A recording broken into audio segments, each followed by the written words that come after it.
Thank you very much. So welcome to this evening's meeting of the Cabinet. In addition to Cabinet members and other councillors present in the room here, we also have some councillors joining our meeting remotely, and I will now check that they can hear us and we them. Councillor Hardy. Yes, Leader, I can hear and see you. Thank you. Councillor Harrington. Yes, Leader, I can see and hear you. Thank you. Councillor Tyler. Yes, Leader, I can see and hear you. Thank you. And Councillor Davis. Yes, I can see and hear you, Leader. Thank you very much. And then Cabinet support members, Councillor Hardwick. Good evening. Yes, I can see and hear you. Thank you. Thank you. Councillor Bartlett.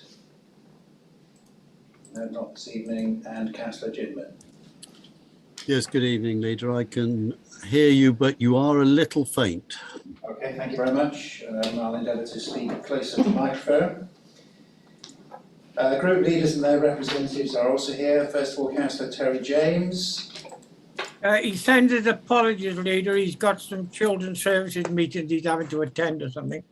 He just emailed. Thank you. Thank you, Councillor Matthews. Councillor Lester. Good evening, everyone. Good evening. I can hear and see you all loud and clear. Thank you. Thank you. Councillor Bob Matthews. See and hear you, Leader. Thank you. Thank you. Councillor Fagan. Yes, I can see and hear you. Thank you. Thank you very much. And whoever is representing the independents of Herefordshire. Councillor Ginman or Councillor Wilding. I'm representing them, so I'm already here. Thank you. Thank you, Councillor Ginman. Councillor Howells. Maybe he will be joining us later. I don't see him on the screen. Councillor Swinglehurst. Good evening, Leader. Thank you. I can see and hear. Thank you very much. And I'll ask the leaders to speak in the order I just mentioned. So it'll be Councillor Lester, then Matthews, Fagan, Ginman, Howells and Swinglehurst. We also have a number of officers attending who will be introduced as they are called upon. Thank you. I will now formally open the meeting. The agenda papers and other relevant information for this meeting are available for public viewing on the Herefordshire Council website. The Council is streaming this meeting live on the Herefordshire Council YouTube channel and making recording. To ensure the recording quality is maintained, please speak as clearly as possible and keep background noise to a minimum. Microphones should be muted when you are not speaking. Please ensure that mobile phones and other devices are turned to silent. Others are permitted to film, photograph and record our public meetings, provided it does not disrupt the business of the meeting. As we move through the agenda, in addition to discussion by Cabinet members, I will invite group leaders or their representatives in turn to provide views and questions from their group on each item. Where appropriate, I will also call on scrutiny chairpersons to comment on behalf of their committee. Voting will be undertaken by a show of hands in the room. Only Cabinet members physically present in the room may vote. So first of all, do I have any apologies for absence? We have one from Councillor James. I think that is it. Thank you. Declarations of interest are any Schedule 1, Schedule 2 or other interests or items on the agenda today. I see none. Item 3. To approve and sign the minutes of the meeting held on the 25th of November. No matters of accuracy have been notified to the monitoring officer.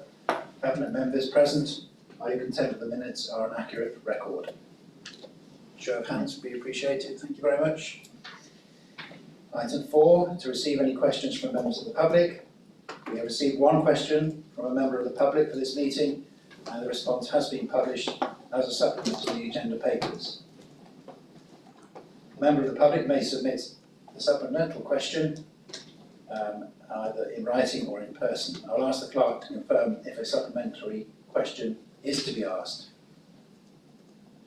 Thank you very much. That's come up on my screen. I wonder if the clerk would like to read this out, please. Yes, Leader. Mr. Skelton asks, in your response to my initial question, you state that a tender exercise will take place for supported living. Could you tell me what the timeline for the tender is likely to be? And could you please confirm that there will be a full consultation exercise, including users and providers, before the tender process starts? Councillor Crockett, I don't know whether you can answer that question or Mr Smith. Thank you, Mr Skelton, and thanks for the supplementary. Yes, obviously the final bit of your second question is definitely going to be happening. So we do confirm that there'll be full consultation, including users and providers, and already Mr Smith is having conversations with those. At this point, I would like to ask Mr Smith if he wants to add any further context to this second question. Thank you, Councillor. Thank you, Chair. Thank you, Mrs. Skelton, for the question. The approximate timelines for the tender are that the tender documents will be issued in September 2022. Of course, that's subject to the extensive consultation and engagement we will have with providers and users, which may alter that. But that's the timeline at this point. Thank you for those replies. Move on to item 5, to receive any questions from councillors, and there have been none for this meeting. So item 6, the council tax reduction scheme. The purpose of this item is to approve the 2022-23 local council tax reduction scheme. This item begins on page 29 of the agenda pack, and I will ask Councillor Harvey to provide her introduction. Thank you very much. Thank you, Leader. The Council Tax Reduction Scheme is a progressive and targeted means by which the least well-off of our residents receive significant discounts on their council tax payments. This is a vital provision for Herefordshire, where wages are low and house prices and rental charges are high, and where there is a significant under-provision of social and affordable housing in both our urban and our rural areas. The CTR scheme for pensioners is set nationally, and the working age CTR scheme is set locally by this council. More than 11,000 bill payers in Herefordshire are in receipt of CTR, with over 6,000 of claims from working age residents. The council tax discount rate for working age residents was raised last year to sit at a level of 100%. That is, qualifying residents pay no council tax whatsoever. This matches the nationally set discount level available to pensioner cases. This means that 100% discount is awarded under CTR irrespective of the council tax band the property falls into of the claimant. During 2020-21, the working age council tax reduction caseload increased in Herefordshire, evidencing the local impact of COVID-19 on our working age households. Pre-COVID, the scheme supported 5,375 claimants, but currently the number of claimants has risen by nearly 20%, as I said, to approximately 6,300. And expectations are that claimant numbers will not begin to decrease for at least the coming year. This is the lived reality for the poorest of our residents. And as a Cabinet, we have been determined to continue to make substantial provision in this budget to continue to support people who are struggling to make ends meet at this difficult time, whilst also acknowledging that the feedback we've received from our residents and partners is that Herefordshire residents recognise the requirement for council tax component of the council's income stream and are willing to see rises in that local taxation to ensure that the services they value continue to be made available. Therefore, it is the proposal in this report that the locally determined rate for CTR remains at the maximum possible, 100%, for qualifying claimants throughout the 2022-23 financial year. Having a higher discount also reduces potential debt recovery action if charges remain unpaid.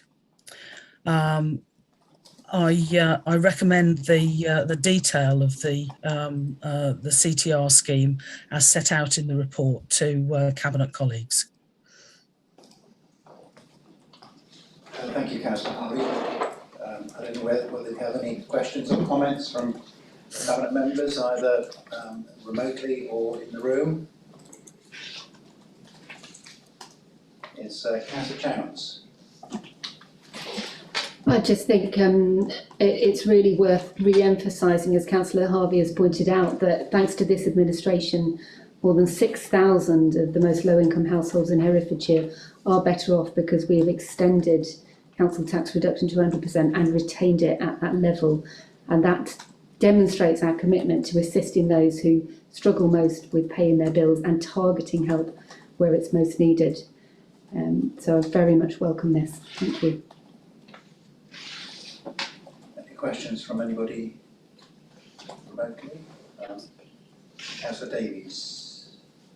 Yes, thank you, Leader, and thank you, Councillor Harvey, for that report. And I echo Councillor Chownes's praise, really, for the ability of our administration to be able to help out those families that really do need it the most, and to recognise that over the next few years it's going to be particularly difficult. And the importance here is about giving the support at the right levels.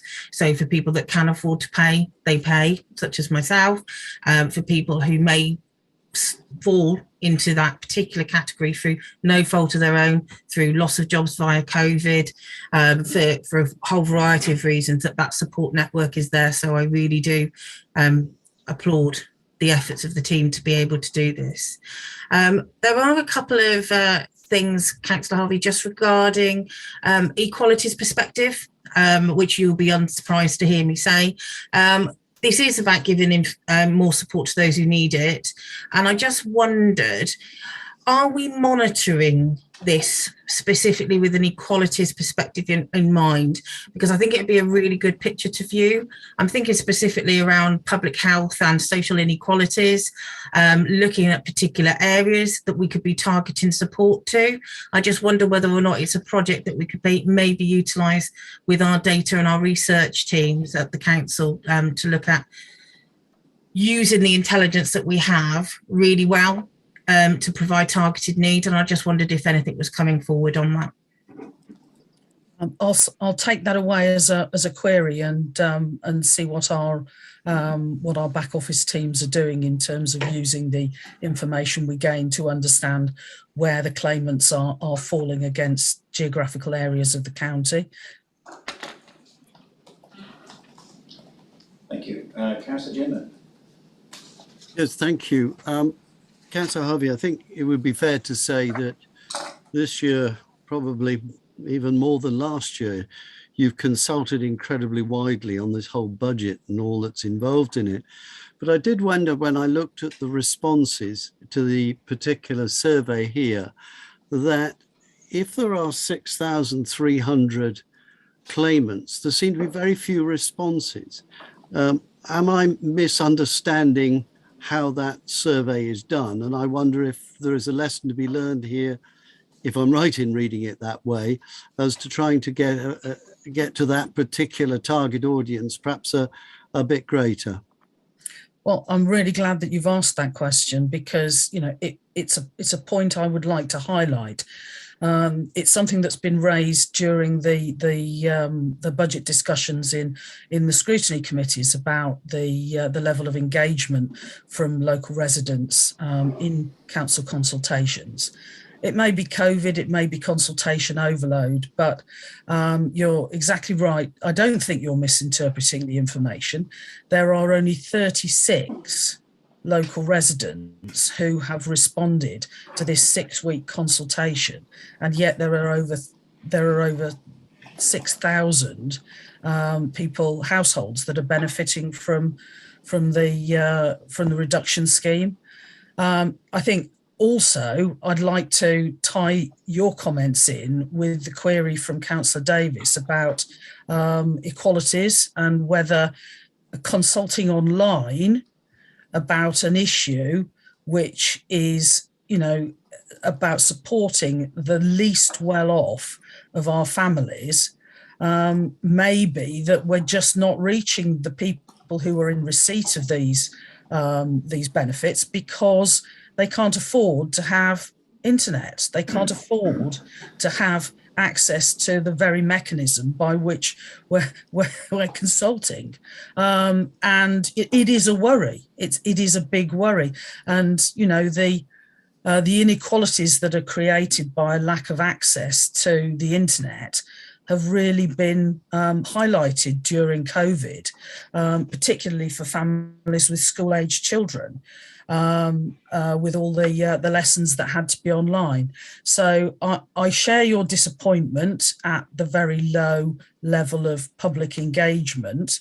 In fact, only one respondent was actually in receipt of CTR, and 35 were not.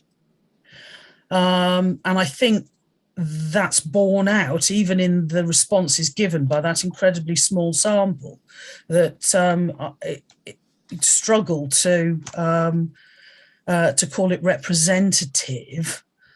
And I think the kind of requests that we've made to scrutiny to maybe take a look at how we're doing consultation and look at how we might do it better. It would be great if we could wrap this consultation in as an extreme case of, sort of failure to gain traction, and see what we can do to make things better.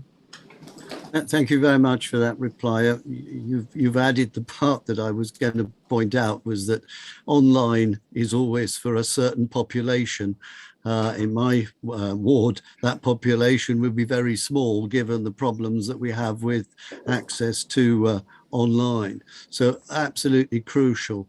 And I think it is so important that the target audience here do get the opportunity to have their say, to get to engage. So grateful that you're going to take this back and try and work with it. Thank you. Councillor Harrington. Yes, thanks, Leader. I wasn't sure if you'd gone to group leaders or not, because, or No, there was already Councillor Jimman in his cabinet support role. Okay, thank you. Thank you, Councillor Harvey, for this budget, and I want to thank you and all the hard-working team that put this together. It's an extremely tight budget in extremely tight circumstances, and I just want to know how can we be expected to keep making the cuts that we seem to have to keep making every year without reduction in central government grants? I mean, we've lost over £100 million a year on average in revenue to our authority since where we were in 2010, for example. I mean, my public realm budget is about 6 million, was about double that, nearly 12 million in 2010. Coming back to this point of council tax, the burden has fallen on us as the residents of Hereford to try and shoulder that reduction from central government when it's very difficult for us to do that with such a sparsely populated county where we don't have the efficiencies in return on that revenue. And I just want to point out what you've all pointed out, is that if we are to look after our residents, then that burden does fall on us. And the fact that you've kept that to what I think is a relatively small increase, I think is a credit to you and the officers, and I want to commend that.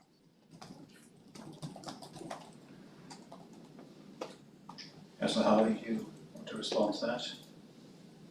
Well, thank you for the thank yous. I think, the issues and the pressures that we're facing are outlined in agenda item 8, where we're actually getting into the detail of the budget itself. But it is correct to say that all the documents before us in this agenda pack, bar the last item on the agenda, really are taken in the round and as a whole, in order to present the overall picture, both in terms of where we're making investments, where we're having to make savings and to look for further efficiencies. where we're having to acknowledge pressures, and where we are providing very targeted support to the low-income families and people facing, the most difficult circumstances in our county, whilst enabling the people who are in a position to support the work of the council to be able to do so through council tax. I see no more questions from Cabinet members, so I'll go to group leaders, starting with Councillor Lester.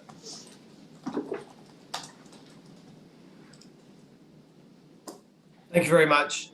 Yes, we wholeheartedly support the scheme and the retention at the levels that are proposed. That, you know, it's to be acknowledged that there are some households who just find these bills just too much of a challenge, and it's really important that there is this mechanism here to help those most in need, not only in times during COVID where families have found extra challenges, but generally where people fall on difficulties, financial difficulties. It's right to have this scheme, and long may it continue. Thank you. Thank you for your support for that. Councillor Matthews. Yeah, my colleagues and I also wholeheartedly support this proposal. There's an awful lot of people struggling out there, and things I'm afraid are going to get worse before they get better. So we wholeheartedly support what's been proposed. I don't know whether she's able to answer me, but could I ask Councillor Harvey, has she any idea what percentage of the rural community are affected under this scheme? Are the pressures worse in the rural areas than the urban areas? If you have that information, I'd be grateful. I haven't got it numerically, Councillor Matthews, but I'm happy to ask officers to see if they can provide that to you. What I do have is anecdotal experience of families who have sought assistance with the CTR scheme and with the discretionary payment scheme as a consequence of living in a rural area, having no access to social housing in that area because it's just not available to them, having to pay for private rented accommodation, and finding that because they're living in a rural area, the house that they're renting actually has quite a high council tax banding, because were it on the open market, it would be an expensive property to buy. So they were in a sort of a catch-22 situation where they needed to be in the area for family reasons and for schooling. And because of the housing pressures and the wage pressures, the finances just didn't add up. So I think because property prices are higher in the rural areas, sometimes there is a greater problem because of council tax banding. And I think that's why it's so important that this discount applies irrespective of the council tax banding of your property. It is property blind. It is looking at your financial circumstances, independent of the assumptions that are made under normal council tax rules, where it's assumed that if you live in a bigger house, you're more able to pay. Yeah, thank you, Councillor Harvey. Just to further that a little, obviously the rural people, they're hit by these difficult times probably more than anyone. They're having to pay excessive eating bills through having to use oil, and also their travelling costs with ice prices of petrol, etc. They're getting it extremely hard. So I'd be grateful if you'd keep an eye on the situation. Certainly will, and I know that there is interest in looking at putting together sustainability plans for the rural areas, and I think the particular economic difficulties that are faced in rural areas will be an important dimension of those plans. Thank you. Thank you. So moving on to Councillor Fagan. Yes, I mean, the Greens certainly welcome the council tax reduction scheme, and very happy that we're continuing to support the most vulnerable in the county. And I just wanted to reiterate what Councillor Ginman was saying about the consultation. It's definitely something that we need to look at. So yeah, hopefully by this time next year, we'll have more people who have actually fed back information on this. Thank you. Thank you. Move on then to Councillor Ginman. Yes, thank you very much. Wearing my other hat now as Independents for Herefordshire. Very much a case of welcoming this. I think it's absolutely vital. I noticed that the numbers have gone up, as you said, quite rightly, 6,300, but it does leave me wondering, are we making sure that first-time claimants who this time are going to fall into the problem, because I think with the rate of inflation, with generally the outlook at the moment, there may well be a lot more people out there who need to know about the opportunity to claim.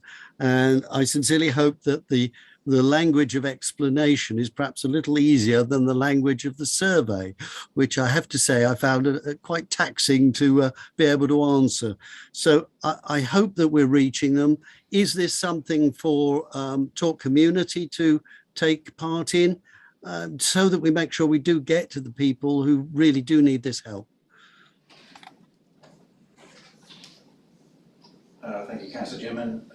Move on then to I think that's it. The Scrutiny chairs did not look at this, so I don't know whether Councillor Harvey, you have any final comments, or we go straight to the vote. No, I'm happy with that. I think what I would say to Councillor Ginman is that you know, I think Talk Community is one of the network routes by which information about this relief scheme is, you know, broadcast to communities. It's not just through the revenues and benefits team and through the customer services points that we've got remaining in the county, that Talk Community is providing a growing and very valuable network to get the message out there to people who may not know that there is, you know, help there for them if they look to need it. Thank you very much. So I'll put the recommendation to Cabinet members, which is that the Council Tax Reduction Scheme for 2022-23, with the same parameters as the existing scheme, be approved. Cabinet members in the room, show of hands. Thank you very much. All in favour?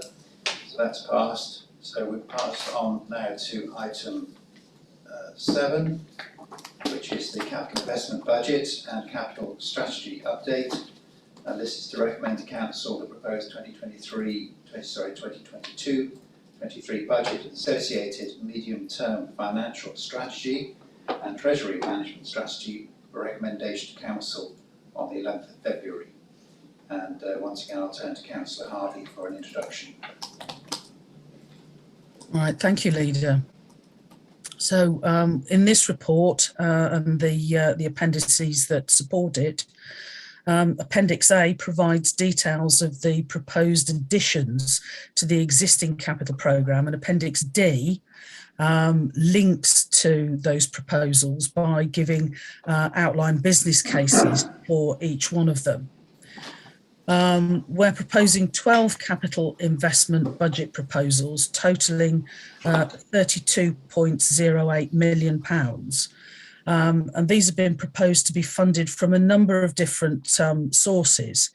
Just over 13 million from capital grants, just over 5.5 million from returns on capital investment. We're looking to use £1.5 million of the council's capital receipts reserve, with the remaining just over 12 million being funded by prudential borrowing, which will be serviced in terms of interest and repayments from the council's revenue budget. The current approved capital programme and forecast outturn is provided at Appendix B to this report, and the total proposed programme is given at Appendix C for completeness. This budget proposes to undertake some borrowing in advance of 22-23 projects using allocated funding for 23-24. And you can see that in the 3-year view of the finances in the appendix. It is intended to use the balance of grants held in advance, Section 106 balances and other reserves to offset any borrowing requirements as much as possible.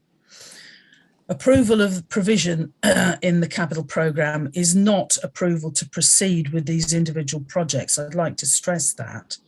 The outline business case is not where it stops. Each project will be subject to its own governance and a full business case before any spend will be incurred, and they will be required to comply with the council's contract procedure rules and the methodical project management processes that we've brought in over the last 18 months. There are a lot of exciting projects that we're proposing to take forward, and there are some that, because of our robust methods in terms of preparing the business cases, are not at a stage yet where they're actually able formally to be part of this capital programme proposed to Cabinet and to Council at this budget time. So I will hand over to my Cabinet colleagues to talk a little bit more about the new and exciting investments that we've got planned for 2022, and to highlight these additional projects which are still in development, just to give you a flavour of the developing programme in the round. Thank you very much. So who would like to start? Councillor Crockett. Thank you, Leader. Thank you, Councillor Harvey, and I must commend you and the officers for this really in-depth report. It's some sort of piece of work. Thank you very much.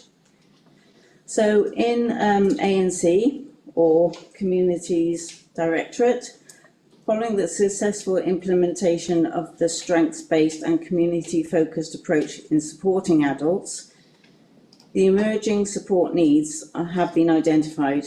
Herefordshire Council are investing in a programme of learning and development in our use of new technologies to maximise people's independence and well-being. This technology-enabled living programme, which is being progressed through Community and Wellbeing jointly with the Council's Programme Office, is focusing on 3 areas to achieve this goal. First one is supporting citizens. This is to help them make greater use of technology, including supporting the maximisation of use of the readily available technology, such as smartphones. So many of those about now. We need to promote and provide, where appropriate, products that facilitate greater levels of independence. And we need to develop the way our professionals, networks and communities use technology. This is being done at the moment through Talk Community as well, so that programme will continue. Following the submission of approval of circa 14 million to the Council's capital programme, we are progressing a detailed business case which will come before Cabinet in April 22. This business case will include an options appraisal considering various sites in collaboration with the Council's property services. The Council has undertaken extensive research within the care home sector, and we will be working closely with the architects, once selected via an open tender process. The care facility will be built to the Herefordshire Future Home Standards. Both of these are really exciting topics, and I hope that we will achieve them and be supported in them. Thank you. Thank you very much. Who would like to go next? It's just capital programme. Yes. Councillor Toynbee. Yes, thank you. Please accept my apologies for being audio and not visual. Can you hear me okay? Yeah, good evening everybody, good evening colleagues in the room and online. Yes, in the capital programme for children and families and schools, you can see investments in schools in Colwall, Peter Church, Marlbrook and Brookfield. You can see spending on making our schools more accessible, which is extremely important. It's expensive, but it's really crucial to make our schools as accessible and inclusive as possible. We want to encourage and enable them to welcome children with a wide range of needs. And following on from what Councillor Crockett was saying about Talk Community, we're going to be working more and more closely with adults.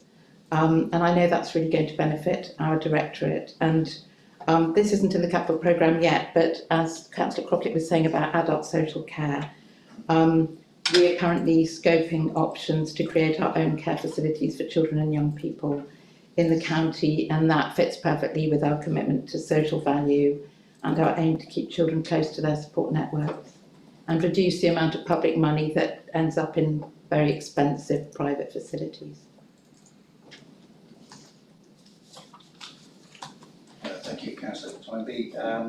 Councillor Chowns? Yes, I would love to enthuse about the elements that are in the capital programme relating to the Stronger Towns work. So that's the museum and the Maylords proposal and the Green in the City proposal. But I suspect that Councillor Davies, who has her hand up on screen, is hoping to enthuse about them in her turn. So I'll leave her to do the detail on those, since they're two of them at least are in her portfolio. But I think it's really worth noting that the council has played a really strong and collaborative role with the rest of the Stronger Towns board in pulling together a really exciting portfolio of projects that has won £22.4 million of government funding confirmed this year, and we're currently engaged in working up the full business cases for all of those. What you see here is business cases for the 3 that the council is leading on. And we're playing a key role in supporting many of the other projects, for example, through asset transfers and so forth.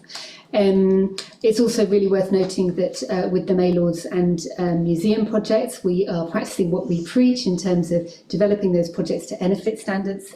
So that's passive house standards for retrofit. We're really making sure that we ensure that those projects, our capital projects, are putting into practice the principles that this administration represents in terms of linking up those 3 pillars of our county plan: economic development, environmental benefit and strong social benefit and social value. So I have got another point to make actually about the capital programme, but I'll hand over to Gemma here, I think, to enthuse about those projects a bit more.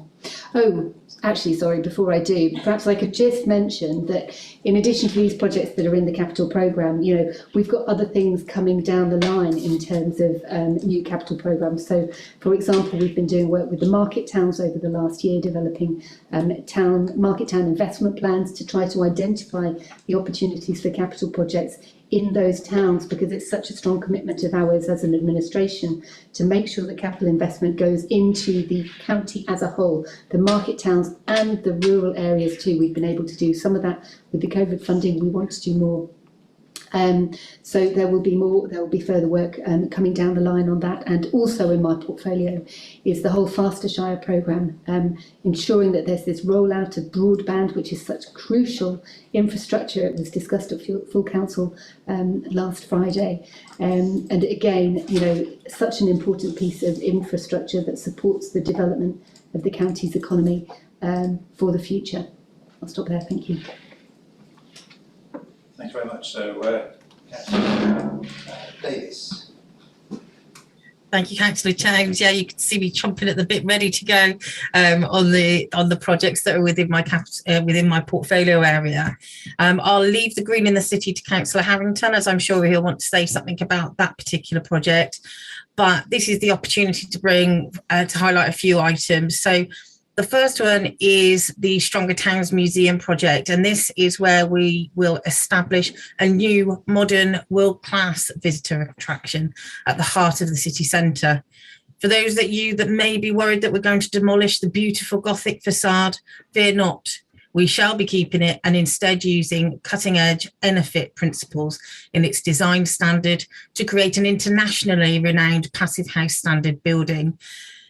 It will house some of the county's treasures, currently hidden away in archives. It will also house the Herefordshire Hoard, a find of international interest. This is the treasure hoard that was found in the north of the county in 2015, but's been held by the British Museum since pending various court cases regarding the finders who tried to dispose of it illegally.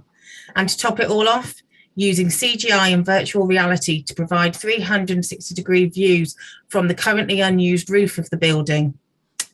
This capital bid is for the £5 million council contribution to the project to match the £5 million awarded through Stronger Towns and the remaining £5 million that we are hoping to achieve through a Heritage Lottery grant.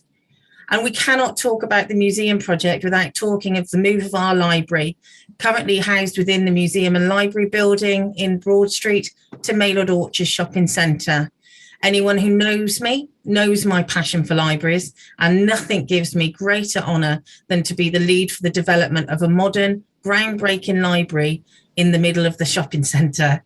This capital bid is to provide the council's share of the project, which has been supported by Stronger Towns. The design showed complete refurbishment of the atrium to create a learning resource centre with mixed-use space, working with our cultural sector colleagues to create a learning resource centre. Learning resource centre with mixed-use space. It will also house a reuse community cafe, not only to provide funds for the running of the library, but also to create that livable noise that will spark memories for those Herefordians who remember intermissions. I can always remember the plates clanging as soon as you walked in through the front door of Maylord's, hoping to recreate that. It will also allow for innovative ideas such as the Library of Things and reuse workshops, all part of the social movement that is always at the heart of libraries. I would further go on to say I cannot thank officers in property services enough for the work that they've completed over the past few years. You'll see a considerable amount of money has been given to the Estates Building Improvement Programme. It is fair to say that the journey to strategic asset management for the council has not been easy. Only recently, Cabinet adopted the Strategic Asset Management Policy, flows right off the tongue, which identifies the way in which we will manage the council estate.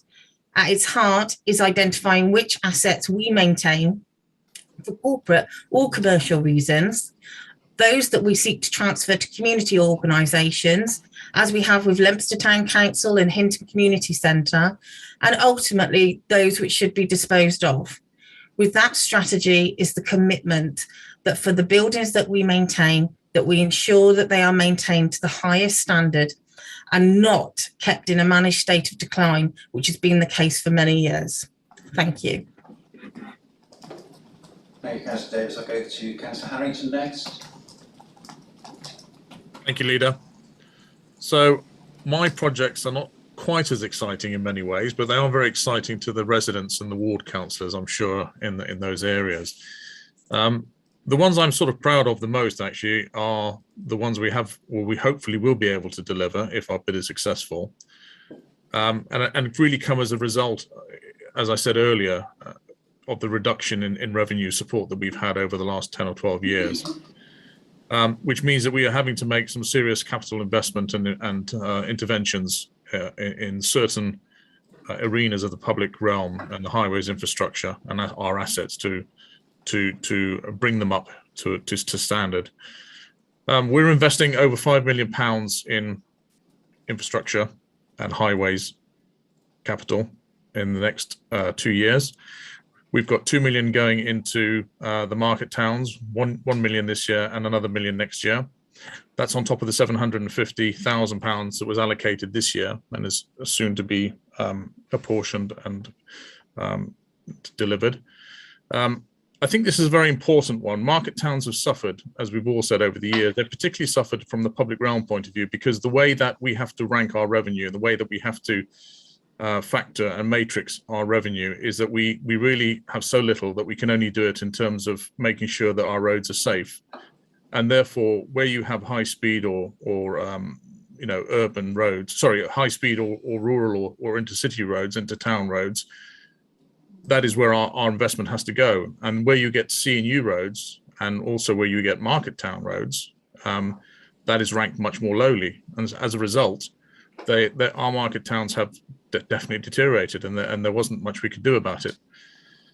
because of the lobbying of a lot of town councillors, in particular, the irresistible Councillor Stark, we came to the decision that we needed to put that investment in there. So I'm very happy that we've been able to do that.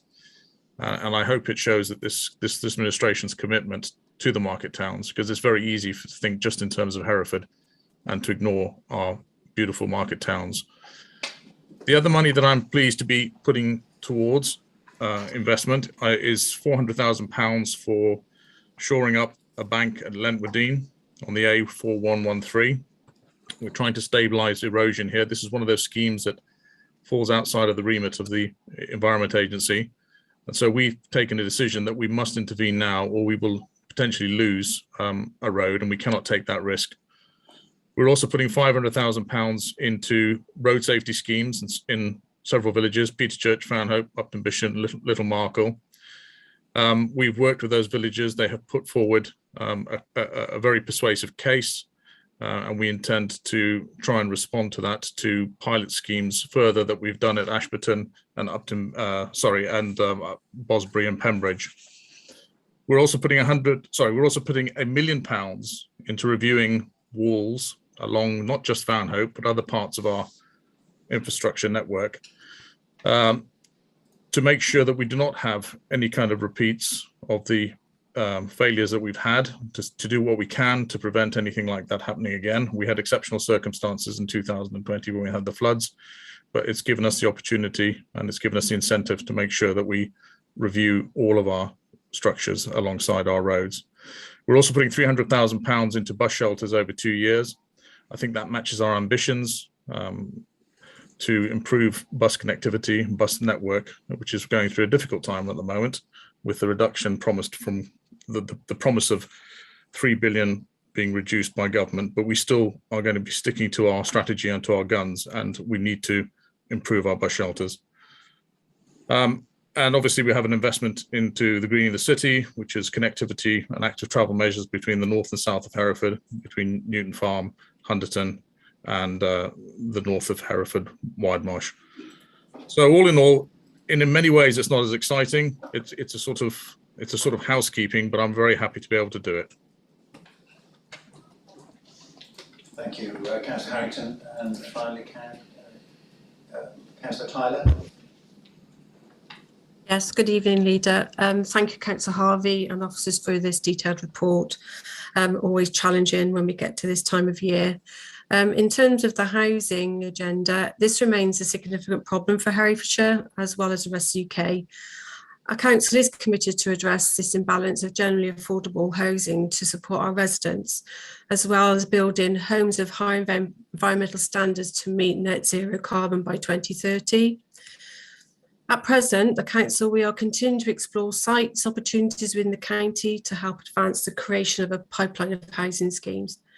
We are continually engaging with agents, is ongoing, and regular discussions are happening with outside bodies. This is including Homes England, to ensure all opportunities can be fully assessed. We have appointed a design team for 2 council-owned sites at the present, which is Home Lacey and the Paddocks at Alston Hill.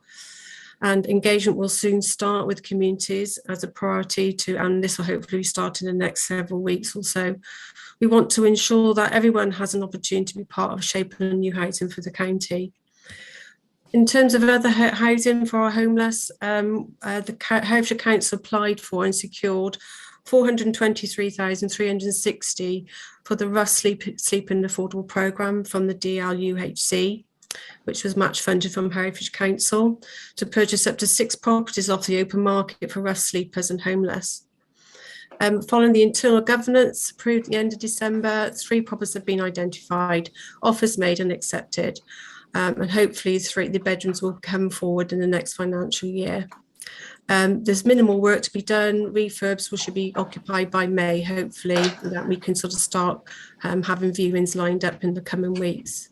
The other successful works we've been doing is Blackfriars Street. Following a procurement process for a local contractor, it was appointed to refurbish 2 council-owned houses, 6 into 1-bed flats. Hopefully, development will be finalised shortly, and it will be open for our homeless cohort shortly. Our Hope Scott House at Homer Road, The council has invested in night shelter to convert 5 rooms with shared bathroom facilities into 5 en suites. And this is due for occupation by the 24th of February. As members will know, in my last Leaders News update, the White Cross Hub was opened at the back end of 2021, providing 4 self-contained flats and 5 rooms of shared services. This has made a huge, wonderful environment for our homeless, and they are really enjoying being supported at this home. And I hope our other transitional programmes of homes will come and be so fruitful as well. We're hoping to submit a further bid to DLUHC regarding the rough sleeper initiative, and this will provide a wraparound service for Project Brave, providing call duty support the vulnerable cohort. So hopefully we can break that rough sleeping cycle, and so we can take care of our individuals who need our support to come back into communities and start being part of our economy and invest in and get jobs as they move forward. So I'm really excited about that initiative through Project Brave. The other big agenda for me is obviously returning empty properties into use. We've brought 9 empty properties back into use this year, with 6 further households having advice and assistance. There are a significant number of homes empty in Herefordshire, and we have now started to engage with Land Registry to sort of see how we can get these homes back onto using for our housing agenda. For example, the council is currently working with the family on one property. It's in a very bad state of repair, has been empty for over 11 years now, but we're now working with the agents, and we've been able to find a family connection. We are looking to bring this property back onto the market, and that's all been done in less than 6 months. So it's a real long process of bringing homes back into use. I have to talk about regulatory services. There's been a huge saving initiative to have to be brought into the economy environment. As a cabinet member for regulatory services, I find this really difficult with savings here. This will ultimately affect the delivery. However, the officers continue to deliver under enormous pressure, which you've seen over the last 12 months, not just with COVID, but with avian flu as well lately. Most residents will be in touch with environmental health to report issues such as noise nuisance, dog nuisance, housing issues, hedgerows, fly tipping, school absence, water sampling, food inspections, enforcement, and the list goes on, licensing, taxes, and it goes on. But the service always stands up to that challenge. And I can't thank officers enough for their continued support and commitment to look after our communities across Herefordshire. They are an exemplar team, and I'm so proud of what they do for Herefordshire Council. Thank you, Leader. Thank you, Councillor Tyler. So I think I'll go now to group leaders, and also to let Councillor Swinglehurst know that if she wants to comment at the end of this in respect of her responsibilities of scrutiny for adults, more than happy to have her comment as well. So passing first of all to Councillor Lester. You've got 2 hats on, Councillor Lester. General scrutiny and...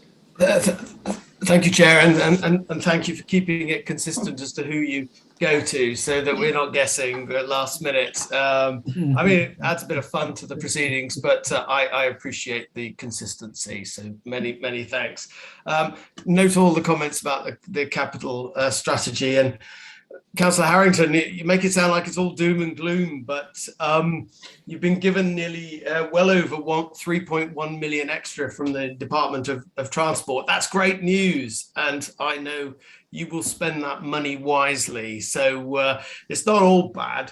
Yeah, and I know that Councillor Harrington, you'll be spending that well. On the scrutiny committee, Councillor Stark acknowledged, and you all know me, if I think there's something that's a good idea, I will say it and acknowledge it, and my group would be exactly in the same position. The decision to spend money on the market towns, that's welcome. It's really needed, just because of the way things are and the pressures on the highway network. They've been sadly we welcome this move. Obviously, we'd want to see more, but we have to be realistic. But that's really welcome.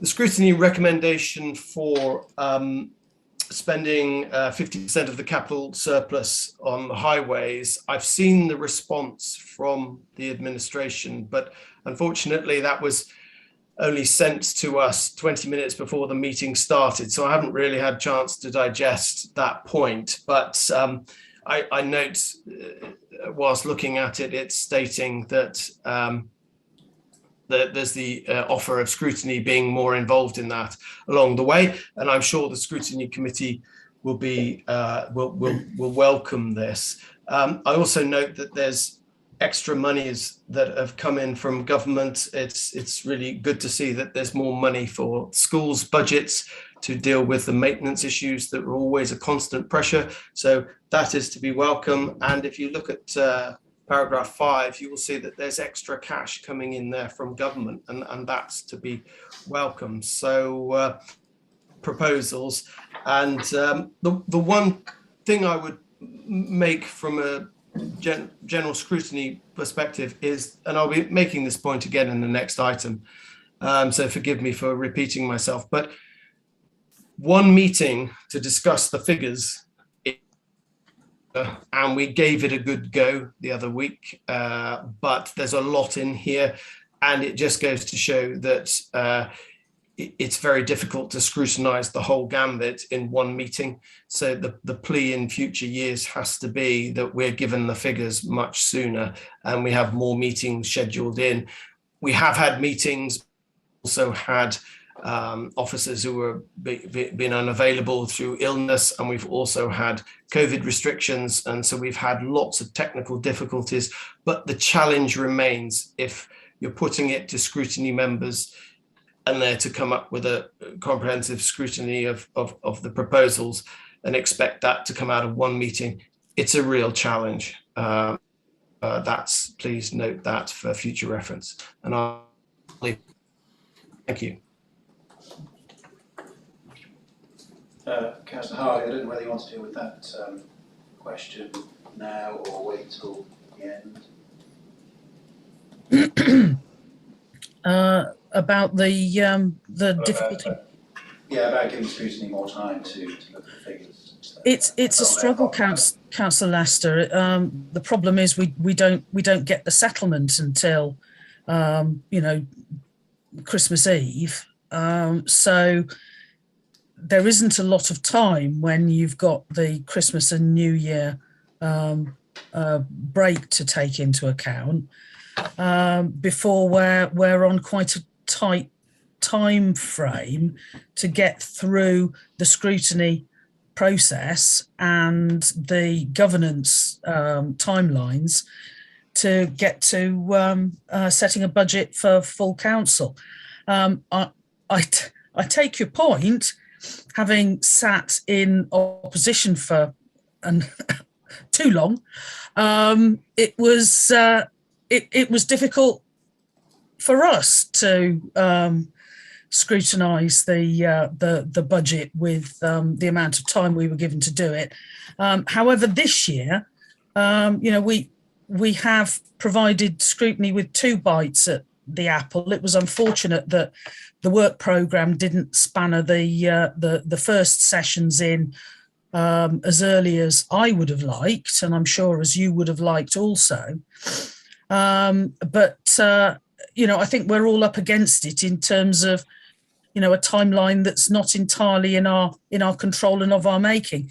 And, this year we've craved and received the indulgence of scrutiny in terms of having to move meeting dates due to COVID sickness hitting the finance team and other difficulties in getting the figures brought together in time. So, it has been very compressed at the back end, and I am very grateful for the assistance that not only you but all the scrutiny committee chairs and members have given us in helping us to go through the process in a compressed time frame. I think I'll stop you there if I may. Of course, if the Rethink the Government's proposals go through at the annual meeting, then there will be an opportunity perhaps to plan a little bit more ahead and discuss this a little bit more at one of those meetings. I look forward to trying to help scrutiny fulfil the functions which they wish to exercise and should exercise. Moving on then, if I may, to Councillor Matthews. Yeah, just to annoy Councillor Lester, perhaps you'll call me first next time, Leader. First of all, Councillor Harvey, I know give great credit to you and everybody that's prepared this report, but I'm sure you'll be the first to agree that you've got an excellent financial team around you in Andrew Lovegrove and Josie, etc. So credit must go to them as well. As far as Councillor Davis is concerned, I fully support her on the upkeep of our historic buildings. That has certainly been neglected over several administrations. So it's great to see some work being done on those and those buildings being kept in good repair. I've got some questions on for highways. Forgive me, Councillor Arrington, if I have overlooked it. I've only glanced at this report. I haven't looked at it in the detail I would like. But I've noticed that there's on page 49, there's 675,000 going into the enterprise zone for the growth and for the further infrastructure works. Do you agree with me that until the infrastructure improvements approaching this business park or business zone is improved, that we'll never get the full and proper return from this investment, which is now close to 40 million? So do you agree with me, until we get some proper infrastructure in place and encourage new businesses into the county, that we won't get the full benefits that we should be? So could you just update us on that and what your proposals are for infrastructure in the near future? Councillor Harrington, I don't know whether you want to deal with that or me. Well, I'm happy to answer the question in relation to the money that Councillor Matthews has mentioned in this budget ask. I mean, this is to ensure that the cycle lane that was meant to go in all the way from the Ross Road to the Enterprise Zone is completed. And not only that it's LTN 120 compliant, so that it's compliant with modern standards of segregated cycle and walking ways. And that's going to require us to go back and look at paths laid through schemes by the previous administration, which felt sometimes like window dressing. So that is what's in this budget. In relation to your bigger question, Councillor Matthews, there are lots of improvements coming, lots of initiatives coming to make sure that our connectivity to Rotherhurst, including our cycling, our walking, and hopefully our increased bus provision, plus a link road, will make that difference. A river crossing, which I think is what you are alluding to, and that is planned. That is, discussions are underway, and we shall keep you informed. Thank you. Could I just, Chairman, just quickly also ask Councillor Harrington, if I've missed it, Councillor Harrington, my apologies in advance. The A438 road verge at Whitney on Wye, is that in your programme for immediate improvement? We have already funding identified for that, Councillor Matthews, out of last year's budget. So that is, that's under proceeding, as they say. Thank you. I think, Councillor Matthews, we might want to go back to clarification about this 675,000 on the enterprise zone, because I think it's infrastructure works to be spent by the end of March, which releases a number of new plots on that particular development. And we're grateful to the LEP for giving us this money to enable that development to take place. We've got a number of expressions of interest from people. It's quite extraordinary, really, with COVID as it is. We're still getting a lot of interest in developing on the enterprise zone, so it is filling up quite slowly. What I meant was quite quickly. I'm pleased to hear that, Leader. Gradually, and eventually it's going to get full. and then we'll be looking for somewhere else, I guess. But I'll just get clarification, perhaps, unless there's an officer here who wants to clarify this 675,000. Councillor, Mr Lovegrove, I don't know whether you can confirm. That is correct, Leader. Sorry. Okay, thank you very much. So moving on then to Councillor Fagan.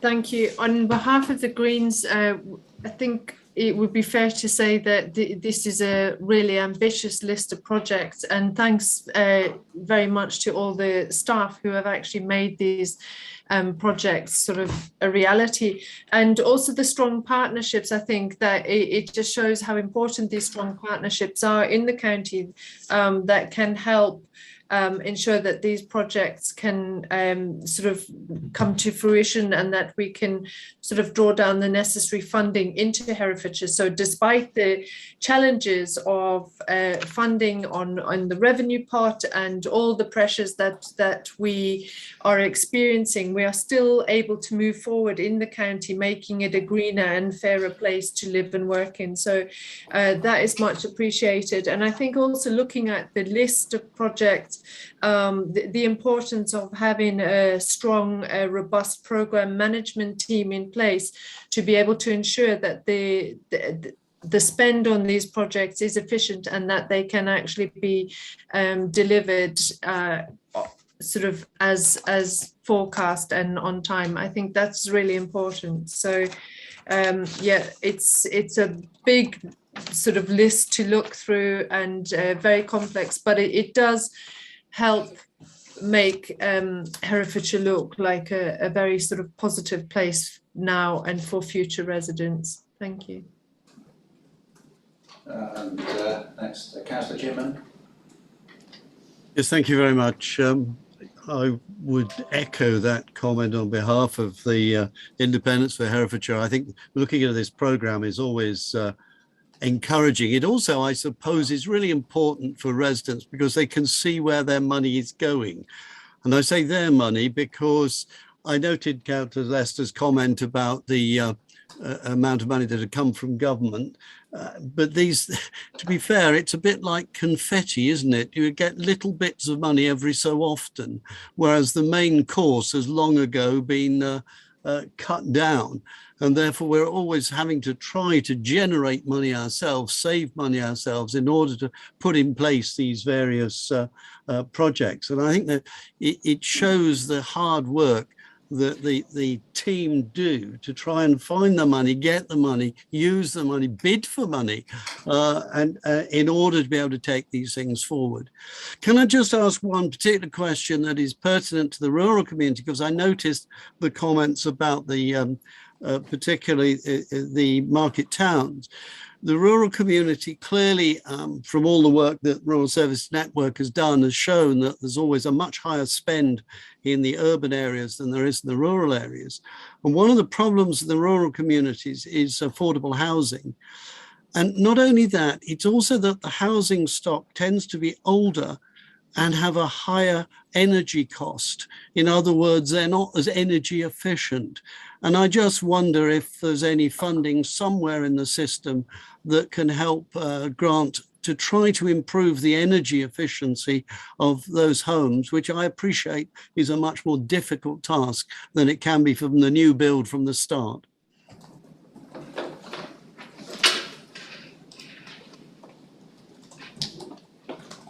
Leader, I'm happy to. Councillor Chowns. Thanks, I'm happy to respond on that. Thank you, Councillor Jimman. You're absolutely right. The problem of homes that leak heat is really serious. It's especially serious in Herefordshire. We have an especially high proportion of leaky homes and a fuel poverty. And with the rising fuel bills, you know, people, if their houses aren't well insulated, they're still in a situation where you might turn on the heating from 8 till 9 in the morning and turn it off again. And then by 10, half of that heat is leaked out of your house. So however much money you put into your fuel bills, you're not heating it up. We commissioned a retrofit strategy to look specifically at this question of how can we upgrade the quality of the housing in Herefordshire. We have 85,000 houses in Herefordshire and about 60% of them are in the very poorest bands D to F of EPC. So we've got a really big job on our hands there, and that's why we've commissioned the retrofit strategy to identify how we can address that, the funding streams that are necessary, because it is a big job. But it's also an amazing opportunity, you know, to invest in developing the skills in the construction sector there. We could become a leading county in doing that, doing it first and then helping other counties to do it better. It's got environmental benefits, clearly, and it's got massive social benefits, helping people live warm and safe and comfy in their own homes. So I very much hope that we will be bringing forward a capital project to address the retrofit challenge ASAP, based on this, you know, very detailed bit of research that we're doing. Thank you. Thank you, Councillor Chance. And now I come to Councillor Singlehurst. Do you have any observations? Thank you, Leader. The Adults Wellbeing Scrutiny Committee had a version of capital items come to the first meeting that we had. Unfortunately, those items are not the items that have made it into this meeting, and therefore the comments would not be relevant. But I would say that as a general rule, the committee is very supportive of technology-enabled living, because it clearly addresses the problem of rurality and a dispersed population. So the expenditure around that would be supported by the committee, and we should look forward to seeing the details of the care home as they come forward. Thank you. Yes, thank you for that. I'll move on then. Councillor Harvey, are you happy for me to put this recommendation? Councillor Hitchener. Councillor Chance? I've actually got a couple of questions that I'd like to put, if that's okay, because I use my earlier slot for sort of general enthusing, but just to, it actually builds on the point that was raised just then by Councillor Ginman about the opportunity to ensure that our capital investments address these broader challenges that we face in terms of, you know, social benefit and environmental benefit.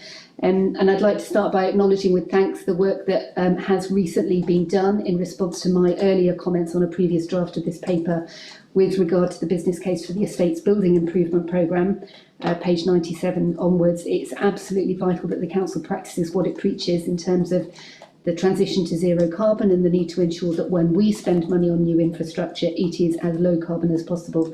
In fact, it needs to be net zero carbon, meaning that if it does have a carbon impact, in order for us to meet our zero carbon 2030 ambitions, we need to make sure that we offset that in some way. So I would like to request Mr Lovegrove to confirm that this will be made more explicit in the next version of this business case.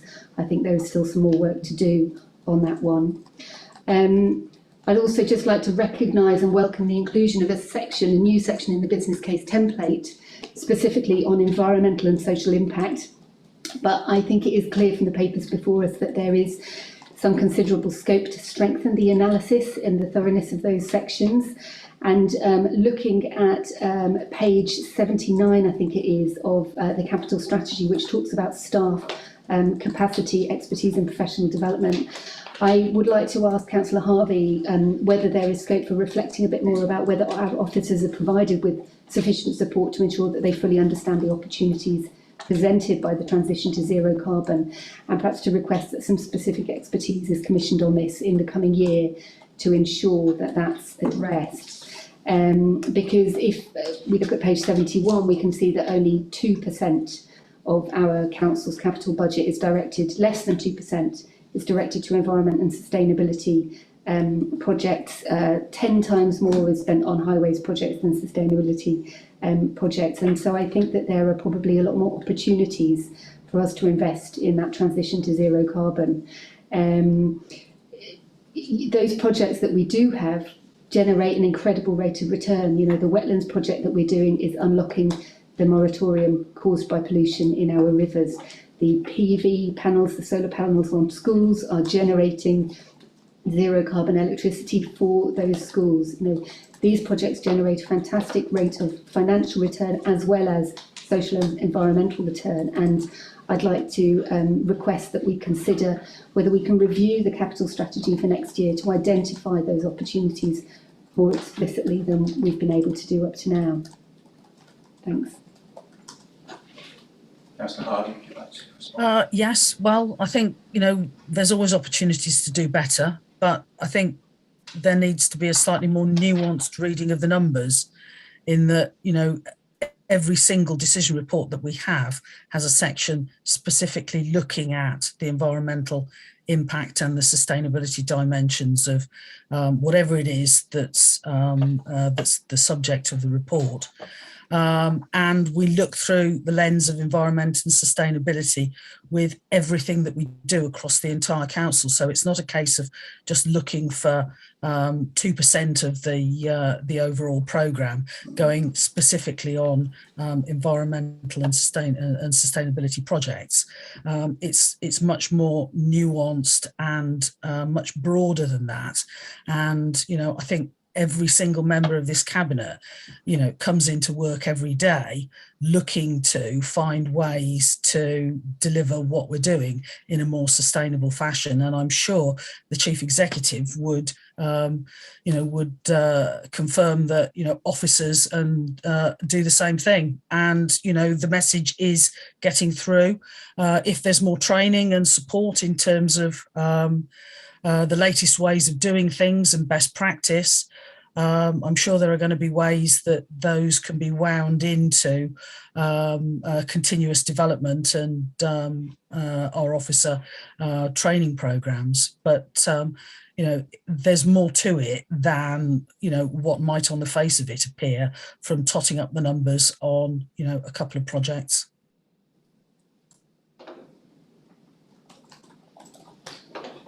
Thank you for that. So I think I'll now put the recommendation to the Cabinet. So the recommendation is the following be recommended to Council. A, to approve the proposed capital programme for 2022-23 attached as Appendix C, and B, to approve the capital strategy at Appendix D. Have a show of hands, please, those in the room. All in favour? Unanimous. Thank you very much. So we'll move on now to item 8, which is to agree the draft 22-23 budget and associated medium-term financial strategy and treasury management strategy. Recommendation also to Council on the 11th of February. This item begins on page 295 of the agenda pack, and once again I will introduce Councillor Harvey for this item.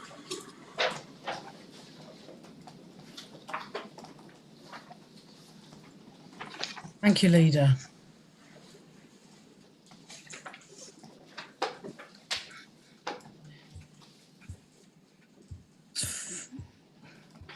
Oh dear, I have written rather a lot on this. Okay, apologies in advance, everybody. Okay, this council has an annual revenue budget of around 380 million, that's more than £1 million a day, used to deliver services over 187,000 residents. And these services include maintenance of over 2,000 miles of roads, collection of over 85,000 residential bins every week, safeguarding around 1,000 children, including 354 who are in our care, and providing care and support to 2,500 vulnerable adults week in, week out. We employ approximately 1,300 staff, excluding staff in schools, and support many more jobs through our contracts with local businesses. Using our resources wisely is one of our core principles. So we're always seeking new ways to provide efficiencies in service delivery and to maximise our purchasing power to ensure we deliver value for money that benefits Herefordshire businesses and residents. Steps taken over the last 2 years by central government have supported local authorities in our COVID-19 pandemic response. This action has averted system-wide financial failure at a very challenging time for us all.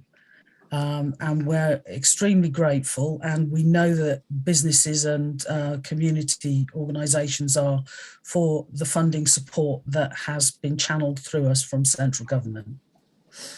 However, the financial position of local government nationally remains a cause for concern, and the longer term outlook remains uncertain. Many authorities will be relying on reserves to balance their budgets. Unfortunately, this is not the case here in Herefordshire. and neither should we allow it to become so for muddle-headed reasons or for political grandstanding for a moment in the sun. The budget before us today has been constructed over the course of several months, taking detailed input from officers across all of our service areas and from our 3 scrutiny committees to provide valuable policy shaping suggestions and to highlight areas of particular concern. This budget has also been subject to political and partner consultations in group workshops and via a 6-week online questionnaire open to all residents.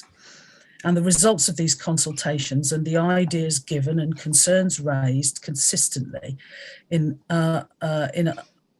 the consultations undertaken in previous years have all been closely considered by officers and by cabinet members in bringing this budget forward to you today. Finally, in accordance with the requirements of our constitution, the budget has gone through a further round of detailed examination by our 3 scrutiny committees, culminating last week in a marathon meeting lasting in excess of 5 hours, when members had the opportunity to interrogate all aspects of the budget and to question all directors and cabinet members on its detail. This year's budget has benefited from more scrutiny input than any budget in the history of this council, and the recommendations made throughout the process by scrutiny are published as a supplement to the agenda pack. And given the late publication of that supplement due to the compressed timescales that we've already mentioned in this meeting, I'd like to turn to that supplement for a moment to highlight 1 or 2 key points. I don't know whether members would like to take a moment to open that document on their screens or turn to it. The Cabinet response to recommendation H on page 4 of the supplement, recommend H asks that consideration be given to the use of 50% of the capital surplus for highways in 2023-24 and 24-25, recognises that there are a number of important capital projects which, due to the more controlled and rigorous project management approach that we're taking as an administration, remain in their development phases.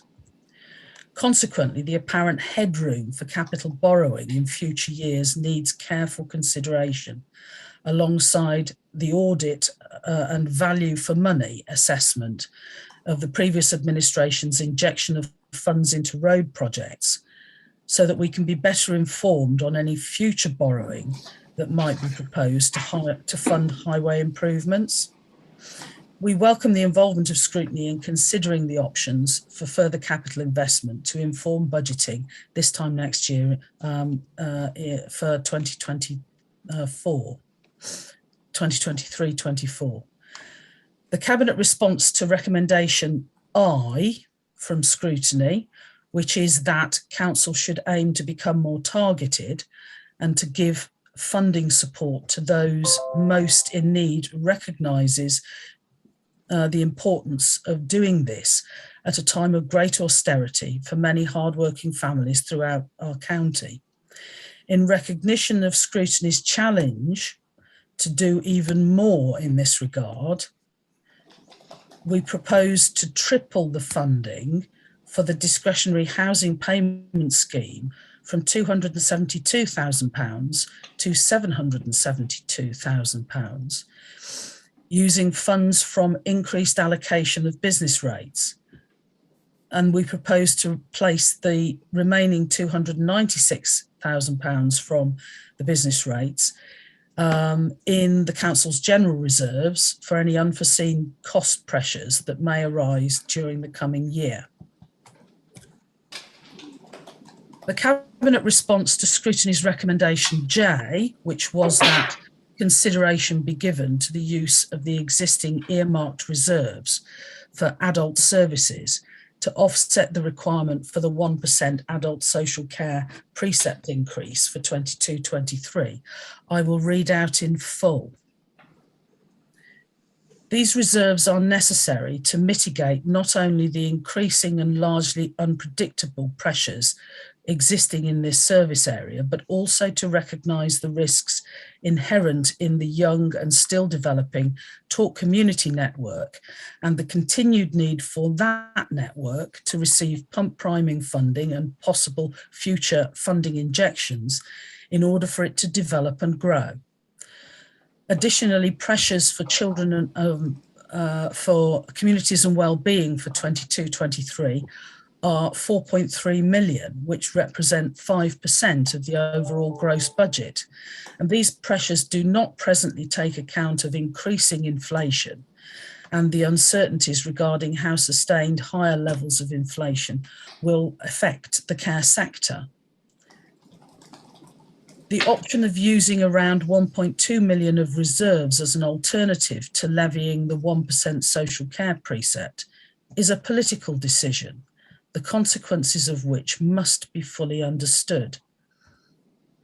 The concern with this proposal is that by taking this level of funding for revenue activities from reserves means that 1.2 million of known and understood pressures will not be being funded in the core budget, effectively creating a deficit in the budget put before Council.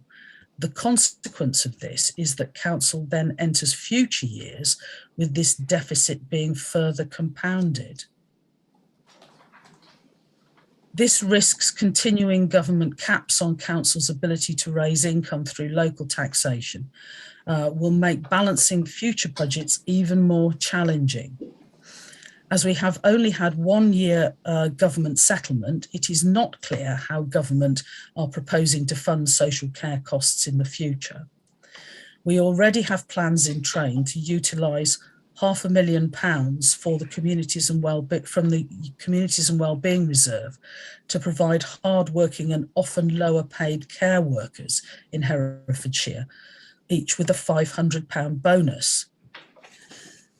Assistance of funds with assistance of funds from the Workforce Retention Grant, which has been received from central government. We believe that planning for such proposals targeted to support and renew the less and reward the less well-off is a better use of the available reserves than making a change to council tax proposals, which will disproportionately reward the better off. We consider the Cabinet response to scrutiny recommendation I, which is about providing increased funding for the housing support scheme, will provide support to those who most need it. And I thank scrutiny for the challenge that they gave us on this particular matter. I'd like to take the opportunity while I'm thanking people to thank absolutely everybody who have played their part in arriving at today's documents. Thank them for their care and interest in this difficult and often on this difficult and often impenetrable subject. I'm certain that the budget we have in front of us tonight is the best that we have collectively been able to make it. So what does the budget look like in the round? Well, on top of the 11.5 million savings that are being delivered this year, we've identified savings of a further 2.6 million for next year. And that includes 1.2 million of additional income from traded services. Nevertheless, the scale of continuing budget pressures means that the base budget for next year is proposed to increase, requiring a proposed uplift in the base council tax of 1.99% and a further 1% ring fence specifically to support adult social care costs. And this will raise an additional £1.5 million in the coming year. Together, this delivers us a balanced budget for the next year, and the medium-term financial strategy provided at Appendix A gives us a look ahead for 3 years in total out to 2025. Improving our children's services is the top priority for us corporately, and in doing so, the Council is embarking on a period of transformation in that service area. Our aim, working alongside our improvement advisor, is to develop a well-led, cohesive team that will define our vision for children's services, consistently delivering the highest levels of social care and safeguarding practice, and to improve outcomes for the children, young people and families of Herefordshire. We're having to make significant investments in order to achieve that, and those are set out in the details before you in this document pack. Austerity has seen the council have to make significant savings to deliver a balanced budget. £106 million of savings to date over the last 10 years. Meanwhile, we're told repeatedly that planned local government finance reforms remain expected, and the review of relative needs and resources and the business rates reset and the parameters of the new homes bonus have all been on hold. This is the fourth consecutive one-year local government finance settlement, rolling forward key elements from the previous year alongside increases in major pressures and priority areas.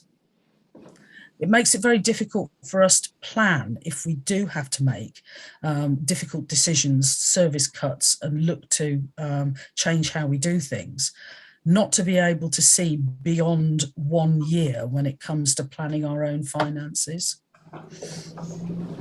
The settlement did not include COVID-19 specific support, and if any of this is further forthcoming, it will sit outside of the settlement funding.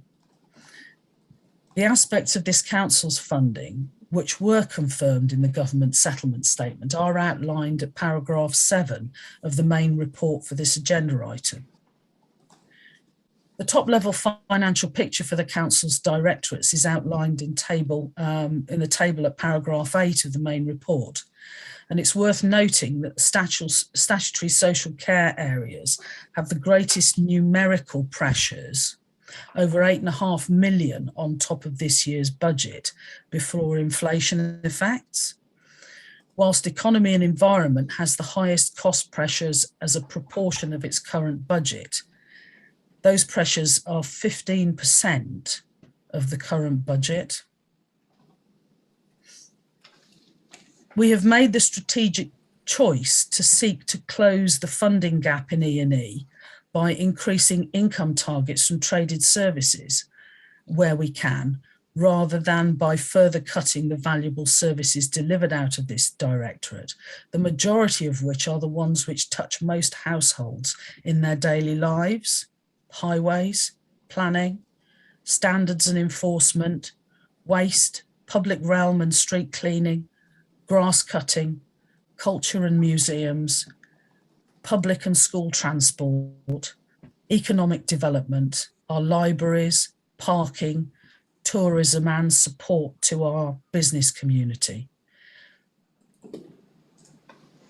The approach of looking to increase income from traded services is fairer because it means that those who are benefiting from those services are the ones who are charged for them, rather than cutting services that we all appreciate and use.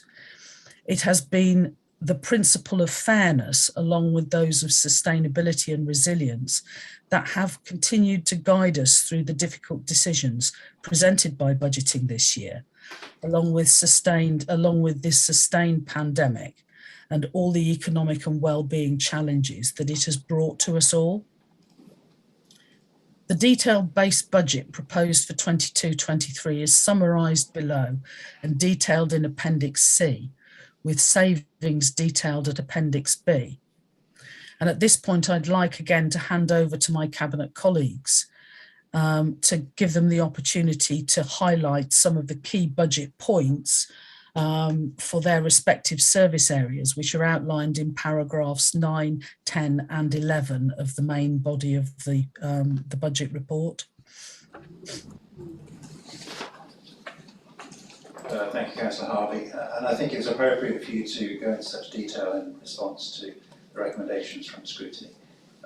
So thank you for that. So I'll then go to group leaders. Councillor Davis, you have your hand up first.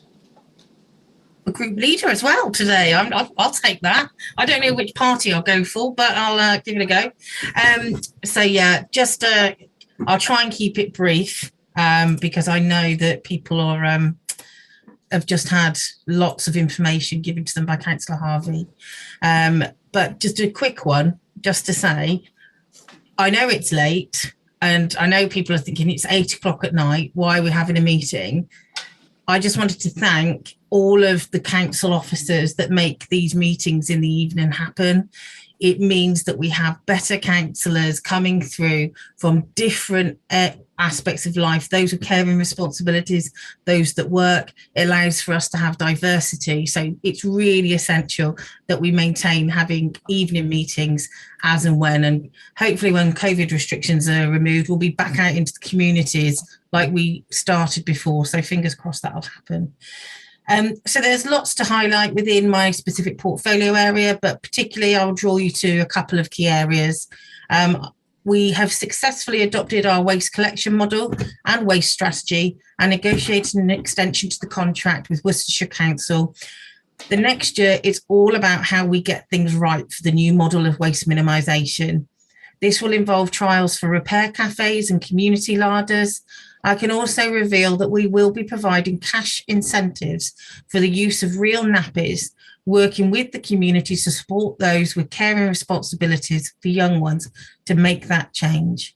We will also undertake extensive work with our residents who live in houses of multiple occupancy, our residents in flats, larger households and terrace houses to make sure that they are ready for when the changes come in next year.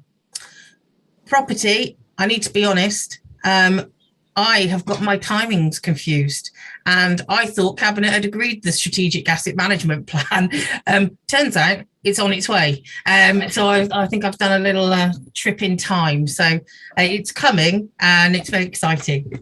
I've already highlighted the fantastic work that our property team have been doing. And I would like to highlight specific one-off monies to decarbonise our education estate, a challenge that fits inside our wider asset management strategy and our climate and ecological emergency declaration commitments. This will not be an easy task, but I have absolute confidence in our schools, education development teams and our environment teams to get this done. Finally, just wanted to thank all council staff and volunteers. It can be really difficult being a member of staff employed by a local authority. I just wanted you to know that we do appreciate all the work that you do, and I am yet to meet an officer or a volunteer at the council that doesn't give 100% to this local authority. Thank you. Thank you, Councillor Davis. I'll go to Councillor Crockett if that's here with her. Thank you. Yeah, thank you, Leader. And I'd like to thank Councillor Harvey for her detailed presentation. Budget setting 2022 to 23. Every year we have to review and propose a budget to Council. This is never an easy task. Year on year, we're expected to do more with less. The Communities and Wellbeing Directorate supports and cares for our adult population. This includes the most vulnerable. We cannot compromise care, and some changes are inevitable as we continue to enable this. The proposed saving target for this next financial year, that can be seen on pages 340 to 342, Community Wellbeing 1 to 3, are for my service area. This financial year, we have been very fortunate in being able to utilise some one-off COVID funding streams to offset huge demand pressures for care services. However, these funds are not available to us normally, and yet the pressures continue to build. 2 years ago, we had multiple care homes flooded and evacuated. This required their frail residents to be located at short notice. This obviously was at an unbudgeted cost. There is no pun intended here, but our reserves should be for such rainy days. That's why we have them, and that's how we should use them. As best as we're able to forecast them, the budget pressures for adult care services 22 to 23 are greater than those experienced in this current financial year by circa 3.9 million. First of all, fee and contract inflation based on the 6.6 national living wage increase to £9.50 an hour and the latest consumer price index inflationary figures for the non-staffing element of their costs, including the care providers, circa 3 million, includes residential and nursing homes, home care, shared homes, direct payments and day opportunities. Contract inflation, circa £350,000. These are for things like Shaw and Hoople Care for block contracts. And secondly, the charging policy review. This highlighted a potential cost pressure of £596,000 to the council. The review has been carried out to ensure that our policy is non-discriminatory. However, the impact of very recent hikes in inflation on the cost of delivering care services in rural Herefordshire are yet to be fully understood. Such effects are very difficult to mitigate when service contracts are already signed on previously agreed terms. The ongoing effects of such volatilities require us to have funds to fall back upon, just like our own home situations. We must live within our means and we must balance our books. The Tor community initiatives are being developed across the county and are doing amazing community level grassroots work. To take proactive prevention action at the earliest opportunity so that our residents and their families can be supported in making informed decisions about their own evolving lifestyles and personal care needs. To date, we have supported 39 hubs, and who knows, it might be 40 by tonight. However, this initiative remains in its early stages, and these community-led projects themselves need support and resource to become self-sustaining over time. The government makes a special provision to enable councils to ring-fence council tax funding to ensure that adult social care can be assured of the funds it needs to weather the storm of the uncertainties in which we live. I must also acknowledge at this point the role of the public health team and all of their hard work with their ring-fenced grant and their challenges with the continuing COVID pandemic response. I also would like to add a huge thank you to Mr. Paul Smith and his dedicated team for their diligence and sterling commitment to this directorate. To give an additional explanation of the importance of these ring-fenced grants and the purposes to which they are put, I'd like to ask Mr. Paul Smith to elaborate from his personal perspective, if that's okay. Thank you, Councillor, and thank you very much for the support on the budget. Of course, not for office is to make political statements at all, but the perspective in terms of the reserves, which we did talk about at general scrutiny. I believe that the prudence that adults have and communities have exercised over the last 3 or 4 years has resulted in an excellent level of reserves, and of course those reserves have been hard fought for and hopefully will be used creatively in the future. The proposal that we have on the books as we speak today to invest circa £500,000 of those reserves to bolster the government's Workforce Development Fund is an example of a creative scheme that officers and councillors have come up with each other and developed to reward our hard-working care workers. So I do believe that those sorts of initiatives are a very good use of reserves, and just a personal opinion, but not funding pressures by using reserves would lead us into a position where the budget next year would be set and starting at a base that would already be somewhere in the region of 1.2 million under the level that would be required. So it is a difficult ask to do that, but of course it's not a political decision for the officers to comment on, but I would like to promote my support in terms of the prudence that community and wellbeing have exercised over the last few years and continue to do so during this financial year. Thank you, Mr. Smith. I'll move on now to Councillor Toynbee. Thank you. Yes, I'll be concise. Yeah, our medium-term financial strategy spells out very clearly on page 309 of our pack that improving our children's services is our top corporate priority. And I appreciate that, colleagues. I know that it's more than just words, and this budget shows that as an administration, we're putting our money where our mouth is. I'm grateful for all the feedback from scrutiny, children's scrutiny in particular. I agree with them that it's very important that the language in all these papers are in plain English. I think there might be a little bit more work to do on that, but it's still a great piece of work.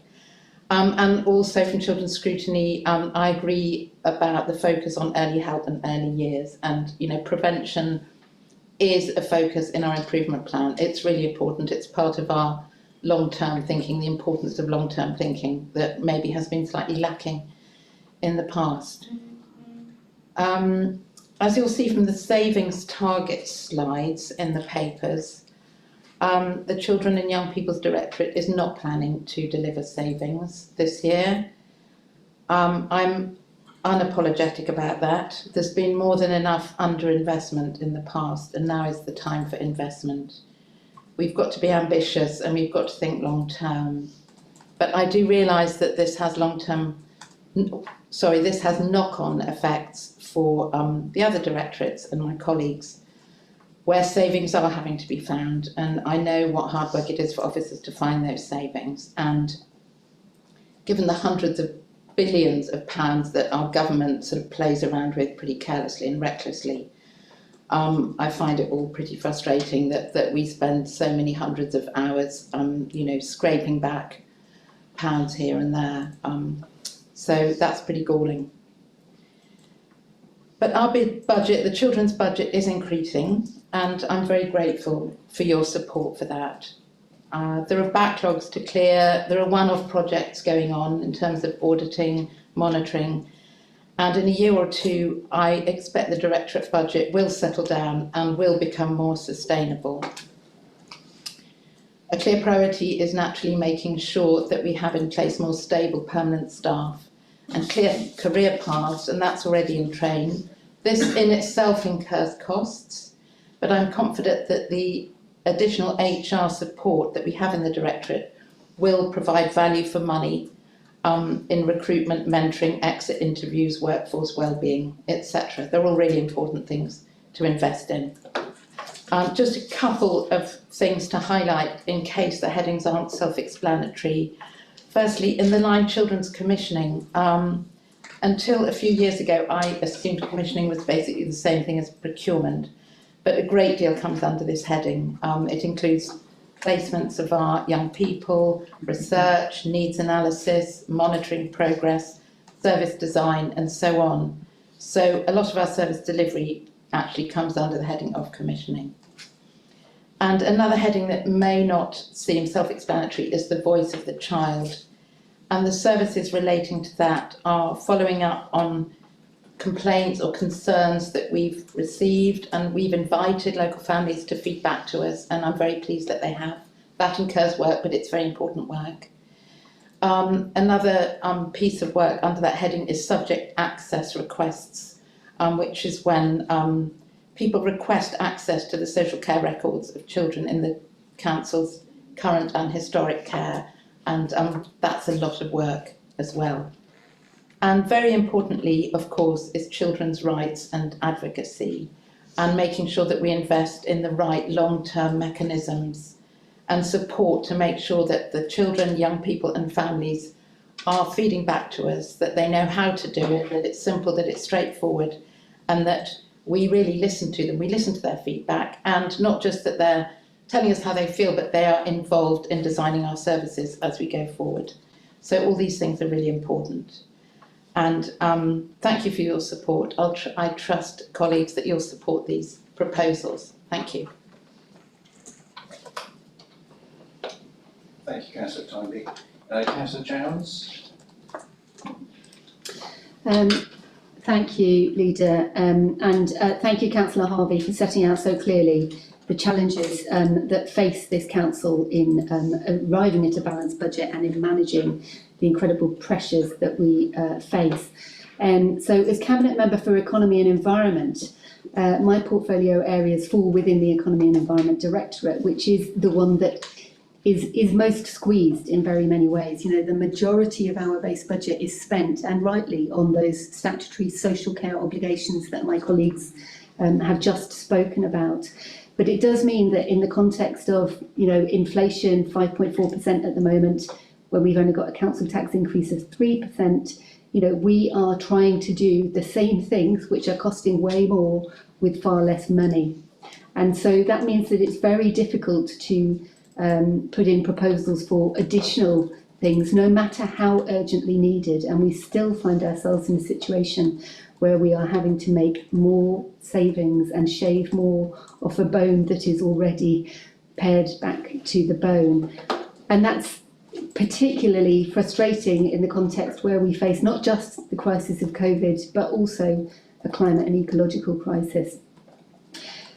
Having said that, we find creative ways to address this. So in the economy area of my portfolio, frequently we're able to generate funding through capital projects. That's the largest proportion of that, rather than the revenue budget. And I think I'd like to pay tribute to the economy team for doing an amazing job over the last year and before, not only in supporting our business community through these incredibly difficult and challenging times, but also shepherding through some really innovative projects, for example, the ones that we talked about earlier with Stronger Towns, as well as driving forward on the work we talked about with the market towns and economic development more broadly throughout the rural areas too. I think we have demonstrated as a council that when we can find additional funding, we use it really wisely. And there's been an example of that in the last 6 months with the COVID recovery funds that we've spent. The free weekend buses for everybody, everywhere in Herefordshire, that was done with COVID recovery funds. The £15 prepaid shop local card, eligible for everybody in Herefordshire to help boost the local economy and support your favourite local retailers. Again, when we had one-off COVID recovery funding, we were able to use it wisely. Mental health support, free swimming lessons, pop-up shops and, you know, support to businesses to get going, employment access support, a whole range of things, car clubs to help people get around more easily, a whole range of things that we were able to do really effectively with one-off funding to tackle that challenge. And so in the context of this incredible squeeze on base budgets and these very, very difficult pressures in the social care elements of our budget, where it's not possible to increase the budget for environment in the way that I would love to, I am delighted that Cabinet is recommending that the New Homes bonus funding is put into the climate reserve in order to fund one-off projects to take us further on that journey towards zero carbon that this council unanimously agreed to take nearly 3 years ago now. Just yesterday, we completed the last weekend of the Climate Assembly, the most in-depth consultation exercise that this council has ever done. And the recommendations from that, which those members are voting on at the moment, will be used to help shape the priorities for spending that one-off funding in the Climate Reserve to tackle the climate crisis that we've all got to work together to face. So I'm feel very positive about that in the context of these enormous funding pressures, we are also not losing sight of the big picture and the strategic direction that we've got to go in as part of the united national endeavour to tackle the climate crisis, as our own government has recognised. I'll stop there. Thank you. Thank you, Councillor Chowns. Next I'll go to Councillor Harrington. I was going to keep quiet, actually, Leader. That's fine. No, I will say something quickly. I just want to apologise to Jonathan for seeming miserable, but I've just totted up that we've lost about £72 million a year in revenue since 2010 into the public realm contract. So I suppose that's why I feel a bit miserable. But I'm obviously grateful when we do get little bits, and I hope we can get it round to the places that count. I mean, my kind of budget is really about losses and parking, reduction in what we can spend on the public realm, and really the challenges we face are just trying to make sure that the money that we have got, we spend as wisely as possible, and that is what we're trying to do. So I'll touch on that when I discuss PROW and traffic management coming in house, and the last item, which we'll hopefully get to. Sure we will. And finally, Councillor Tyler, I don't know whether you have any additional comments. Yeah, it's really difficult, isn't it, Leader? I've touched on it as a part of my sort of dialogue to members. It's very difficult in E&E to keep on pulling and keep on squeezing, but to provide that balanced budget, the team do an incredible job. We have to find 1.384 million over the next 12 months, and that's shown on pages 314 of the report. It provides a list of savings where we can bring in additional funding. That is an impact on our residents, because we have to provide these services and we have to keep on delivering what is essential for everybody. There are good projects, the teams do extremely well, but we have to provide that service, and the only way we can carry on doing that is by these small increases, which I don't like doing, and I keep saying that, but we have to, and create a balanced budget. We have to make these hard decisions. Thank you, Leader. I haven't much more to say. Thank you. Okay, so thank you very much. Okay, so we'll move on to group leaders. I will not surprise you, Councillor Matthews. We'll go straight to Councillor Lester. Sorry, Leader, I've got stuff to say about corporate services and planning, if you don't mind. With my other responsibilities. Don't want to leave corporate services out. It's oh God, I've lost my place in the blooming document now. Hang on a sec. For corporate services, I think it is important to highlight where we've got some pressures which are requiring an increase in the corporate services budget, and I'd just like to talk about those for a minute. And I'm referring to the information towards the bottom of the table in paragraph 9 of the main report. If colleagues need to follow it, we've got a number of pressures identified there, and also budget bids. Inflation and contractual increases, I won't go into detail on. It's similar to the sort of pressures to do with just doing the day job that are seen in other areas of the council's operation.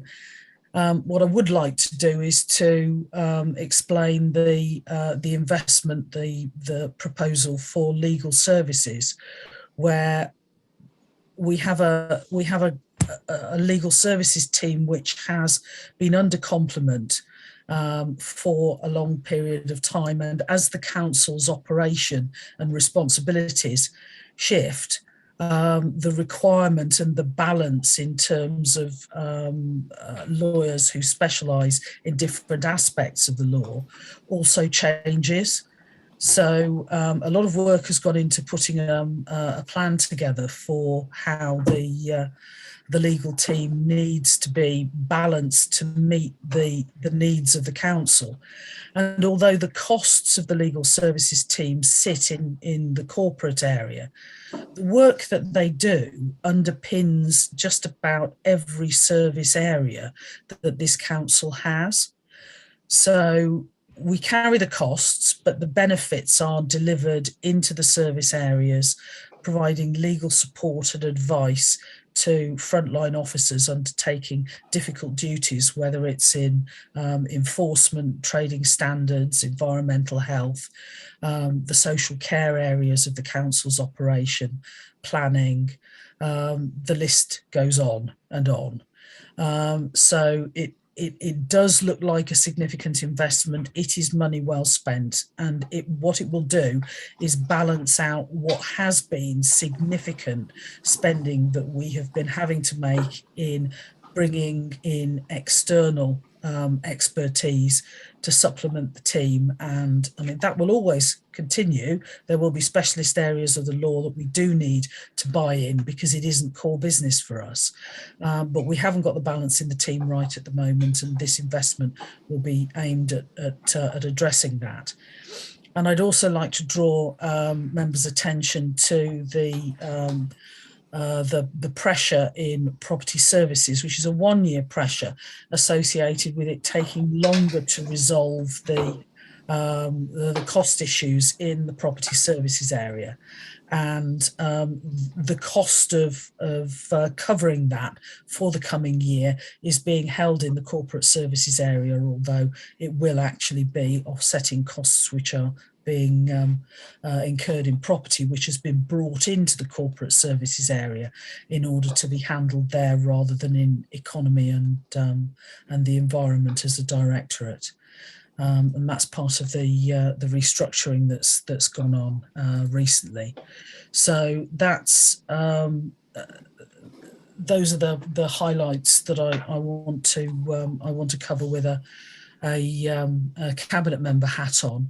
And then I'd just like to round up before we go to group leaders, just covering the sections at the back of the cabinet report, covering the legal implications and duties that we all hold individually and collectively when we set a budget for this council. So when setting a budget, it is important that councillors are aware of the legal requirements and obligations that we hold. Councillors are required to act prudently when setting a budget and council tax, so that we act in a way which considers local taxpayers at all points in the process. And I hope some of the things that we've talked about this evening have given you assurance and confidence that we have held the needs and issues of our residents at the forefront of our minds as we've gone through this process. Because in doing so, we must also consider the impact of our decisions today on the taxpayers of the future. So in acting prudently, the council has an obligation to determine whether any planned council tax increase is excessive. We must also ensure that the budget is fully funded and that income from all sources must meet the necessary expenditure. Because the level of council tax is set before the year begins and cannot be increased during the year, the risks and uncertainties that we've talked about this evening have to be considered now, because they might force higher spending in service areas. Allowance has been made for these risks by making prudent provision in the estimates for the service costs, and ensuring that there are adequate reserves that we have available to us to draw on if the service area estimates turn out to be insufficient. We're maintaining a general fund reserve balance, which is above the minimum requirement, earmarked reserves and an annual contingency budget to help to manage these risks. And the level of reserves this council holds is adequate for the uncertainties and the risks that we are juggling. The detail of those reserves holdings is given in Appendix E to the report, and a summary of the risks that are under constant review is provided at paragraph 40 of the main report. Although some disappointment has been expressed at the level of public engagement in the online consultation for this budget, the workshops which elected parish representatives were involved with were well attended, well informed and very lively. Detail of the feedback obtained in all the consultations is included at Appendices G and F. There is an important longitudinal dimension to this feedback, as a number of the questions that people were asked during these consultations have been repeated year on year, and it's possible to look at the answers that have been given. They're all held in the consultation reports that are available on the council's website. And other questions build on feedback received in previous years. For example, the positive response on the possibility of a local lottery and how we might go about implementing that, which formed part of the consultation this year. The consultations undertaken across the budgeting process had a majority of respondents supporting a base council tax rise of 1.99% or greater. And there was also a majority support for the continued acceptance of the additional 1% for social care services. These views are not exceptions. The budget consultations over the last 5 years have consistently had respondents supporting council tax rises to enable the continuation of valued non-statutory services. This gives us confidence that with the provisions we continue to make and add to, which support the least well off of our residents, there is broad support for balancing council tax rises to sustain broad service provision. And I commend this budget to Cabinet colleagues and to Council. Thank you, Councillor Harvey. I think we'll move on then to Councillor Lester, again with his two-hatted role. Thank you, Chair. Goodness me, what a lot of information to process, and thank you for all those contributions.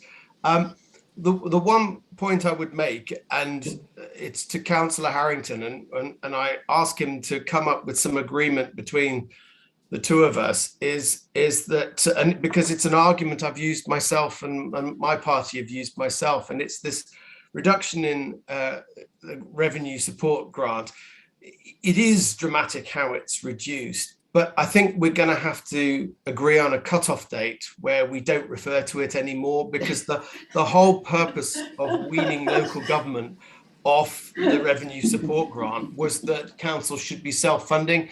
Now, I know we've been in denial as a Herefordshire council for a long time, saying that, you know, we should go back to those halcyon days, but there will come a time when there is this realization that that's not how local government is funded anymore. It's through growth of the economy and not whatnot. I always think it's worth going to government to say, hang on, we're rural, we need a rural support grant. We've got more roads than council taxpayers, so we need more money for our roads. Always worth asking for more money, but we'll have to come up with some agreement as to when we stop referring to it, because it is the way local government is funded from now on, and I'm not denying him the comments he's made this time round, but there will come a time when we've got to stop using that, and I'm sure he will understand why. I've made comments about the fact that there's a lot in the proposals and the budget proposals that has had a relatively short space of time in order to assess the figures and the capital projects and whatnot. And, you know, just a general point about, you know, scrutiny committees like adult scrutiny not having the figures, the breakdown. I know it's all dependent upon government settlements that come last minute, which is a frustration to anyone who sets a budget. But, you know, there could be shadow figures that are produced that are subject to alteration, so that members of scrutiny can start to look at the figures and then make their adjustments in their own minds to see if they can get a ballpark figure of things with more detail. And so I think there can be improvement there with the scrutiny process. I thank the administration for the comments that have been published in response to the scrutiny committees. And, you know, we've had a chance live, if you will, to go through those points. And, you know, I note this idea that you can involve the citizens' assemblies to increase consultation. I have a real general question, and it's why the bin consultation, well, perhaps Councillor Davis will tell me, why the bin consultation was so successful with so many responses, which I applaud, and yet the budget consultation has had so few. And one of the challenges that scrutiny put to us all was, when the statistics of responses are so statistically low, when does that become relevant. Now, I don't know the answer to that, and you probably have to ask a statistician to come at some meaningful view on that. But it is a challenge for the council, and so the consultation responses do come with a health warning, even though I think it's to be commended to all those members of the public who did participate, because every view is important. I was pleased that the scrutiny committee raised the recommendation about the 1% and could it be funded from reserves. I would just say that you can't have it both ways. You want challenge, but if you're presented with challenge, you call it political grandstanding. I think that's unfair. I think it is a real important challenge to say the adult social care budget has been putting money aside from the council tax rises that have been ring fenced. And so it is a fair challenge to ask this administration, is it right to use some of those reserves to cushion the council taxpayer? Now, you've come back with your answers as to why you don't think that's correct. And involved in that is a £500 bonus for care workers, which I think is an excellent idea. And I'm sure my party applauds wholeheartedly, because it really is important to reward those key workers that provide such critical services for the community. But there's a point in the response that troubles me, and it's this idea that making a cushion in the council tax will somehow disproportionately reward the better off. And the danger is here that you're making the assumption that those who don't fall within the council tax reduction scheme are somehow really well off. Now, the energy cap, the price cap on energy is about to be increased. And this is forecast to have dramatic increases in energy bills. And these are going to apparently be in effect in April, exactly when members of the public are going to get their council tax increases. So council tax increases are all a matter of timing. We all know that. There are times when you have to increase taxes. There are times when you have to keep those taxes to a minimum. But the challenge here is, given that there will be households who are really, really squeezed by these energy prices and the increase in energy prices, is it time to see if you can mitigate the increase in council tax right at this critical time when people are coming out of COVID? So make that point. No doubt this will get debated in full council, and I look forward to that debate in full council. I hear the arguments that are being put forward, but I still think from a scrutiny point of view, and even from a group leader point of view, it was worth making the challenge, which is why scrutiny were happy to vote that through for you to consider. Just two further points, because I'm conscious of the time. I did warn Councillor Toynbee that she had to leave our scrutiny meeting because she had to have a really important meeting elsewhere. But I was making the point, and I asked the question, and Councillor Harvey was kind enough to answer in her absence. But the challenge or the question I have for Councillor Toynbee is, I accept, and my group accepts, and I'm sure all of scrutiny accept, that there is this freeze on savings because there is such a challenge in children's services to get it right for all the reasons we know. But my question to Councillor Toynbee has to be not children's safeguarding, but the directorate as a whole. Are we really saying that there cannot be any savings in the directorate as a whole? And that's the challenge I would put to her. And then lastly, and then I'll allow others to obviously answer.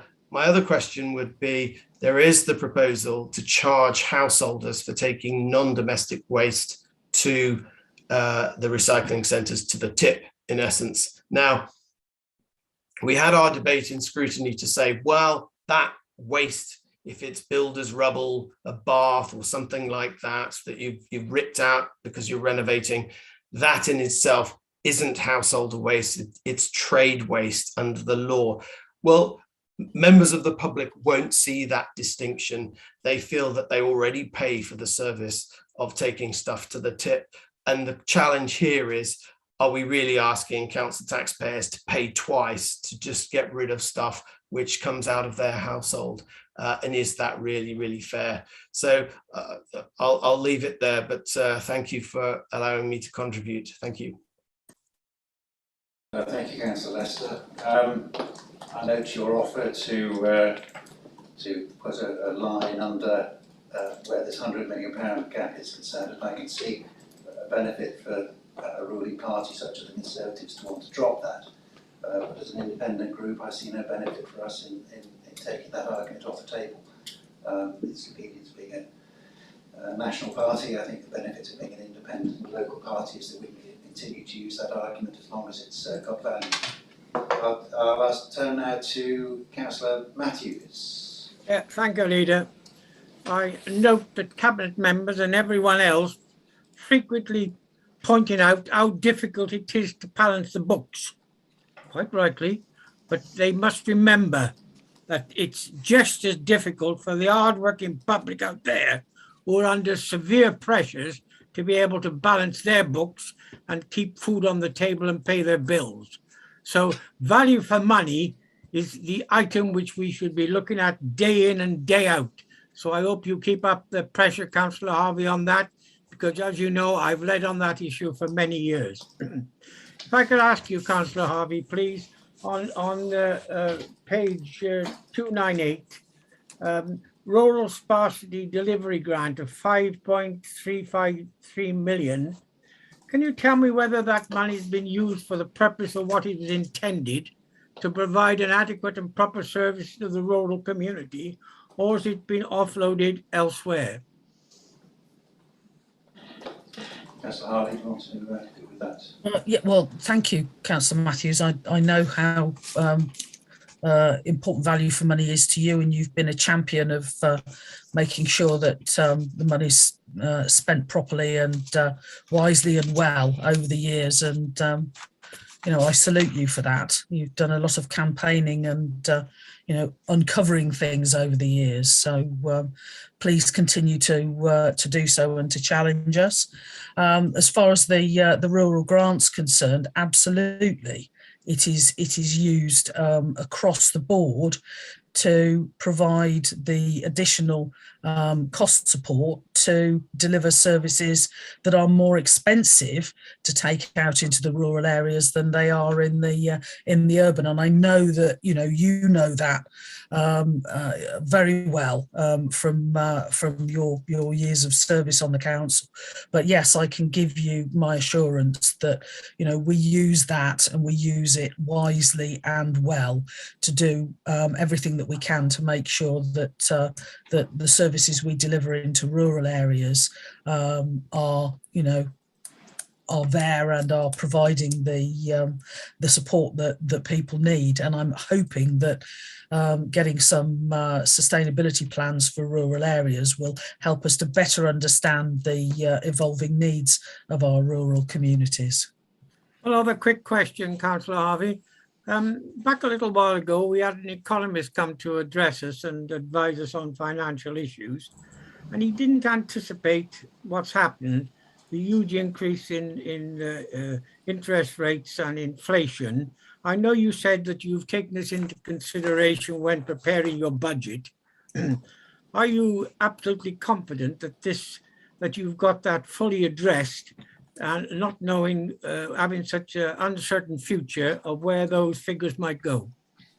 Well, no, I'm not, and I think I've made it clear in what I've said that the last sort of 6 weeks or so have seen rocketing inflation and predictions from the Bank of England and others, which are giving us little comfort that certainly for the majority of this calendar year we can be looking for those to go back to the levels that we've been enjoying for some time in the past. So we have those uncertainties, and I think that's why I highlighted what we have in our reserves and the way in which we use them to deal with managing the the difference in the way things turn out from the way we plan for them. No plan ever survives first engagement with the enemy, and with the best will in the world, we've done our best to guess it, to predict it, to model it, but we have no doubt that things will turn out differently. Thank you very much, Doug. Moving on then. Sorry, Leader, could I just respond to Councillor Lester's concern about council tax reduction? I mean, the extra £500,000 that we're proposing to put into the housing payment scheme will be targeted at the hardest hit families, and will deliver much more benefit than £1.5 million not gathered in council tax across every household in the entire county. Leader, would it be possible to respond as well? There was 2 points that Councillor Lester asked specifically regarding, firstly, the consultation for waste. The reason why I think it had a bigger response is that people know what's going on with their bin. But when it comes to a really complex area such as the budget, I don't think we've got it right. I think, and I've expressed with Councillor Harvey before and Andrew Lovegrove, you cannot make the budgets more simple.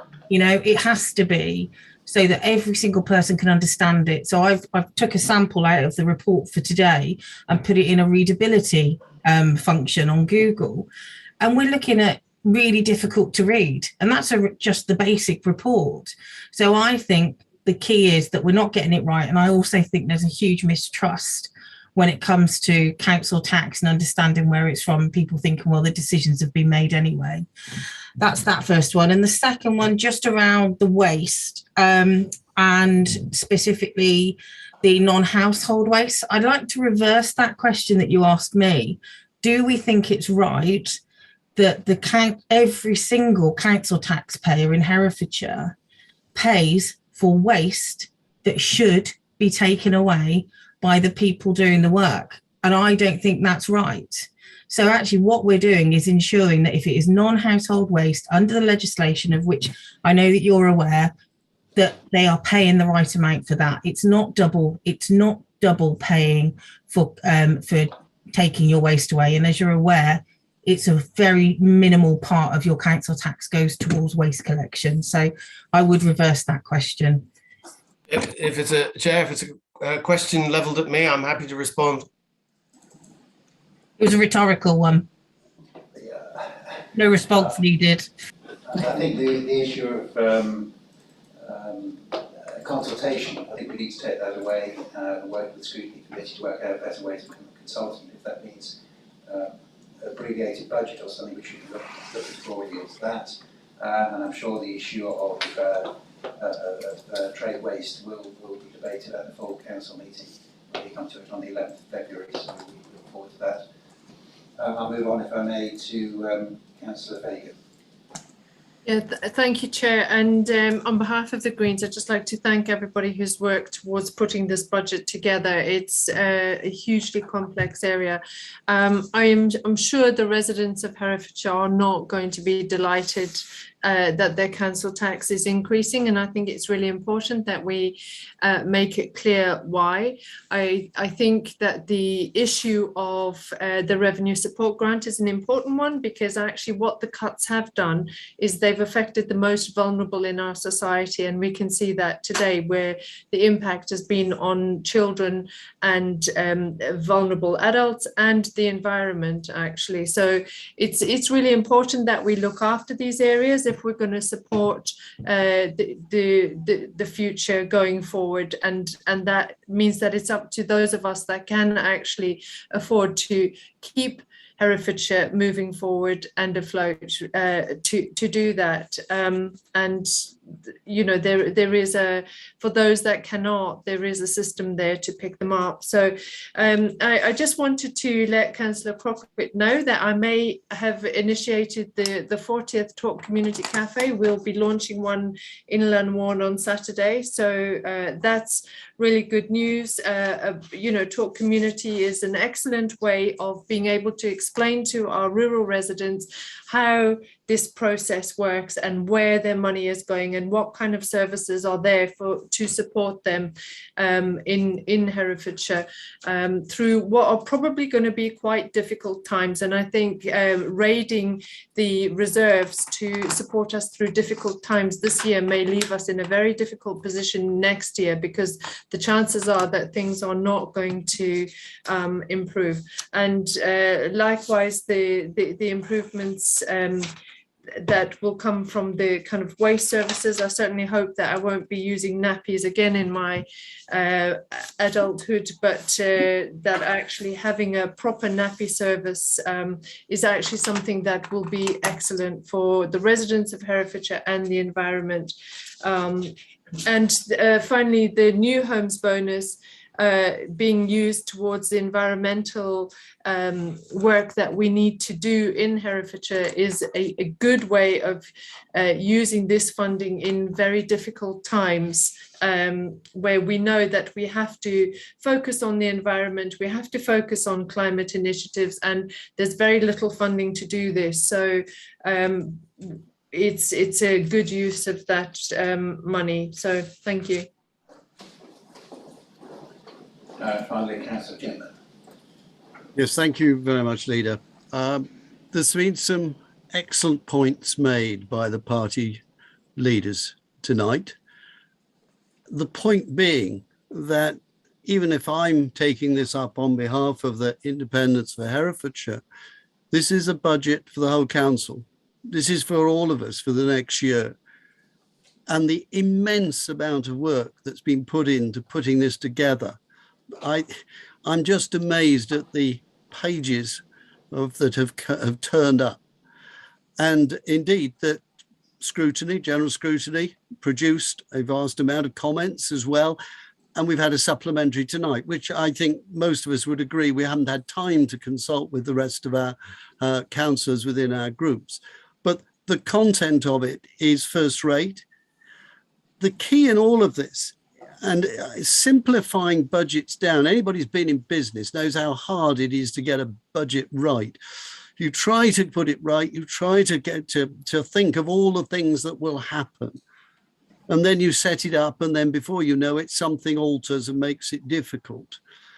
Now, the key thing in this to me, and it was touched on by Councillor Matthews in one of his comments, is if you look at what was predicted as inflation back in November, even in this Treasury management, it's at 4.2%, whereas in fact we're already at 5.4% in CPI. So the idea that we cannot do anything other than be prudent is really one of those aspects of life where we would all dearly love to spend more money on all our own particular areas. We can't do it. We have to be prudent. The idea that we're limited by government to this 1.99 or 2% plus 1%, when most businesses themselves doing their budgets at the moment are thinking in terms of increases of 5% or more. And at the end of the day, the council is a business. It's no different than any other. It's got lots of departments and lots of people, but it has to make decisions that are business-like decisions, prudent decisions, and actually trying to pretend that you could put something off to another year only adds to the hardship in that following year. So sadly, yes, it has to increase. Yes, the increase is less than many other businesses will be looking at this year. And it's not for us to worry about directly about the gas price increase. That is the central government. They have to solve that problem. It's not for us to solve that. We have to do the best job we possibly can. And I commend all the hard work that's been put in here in putting this together.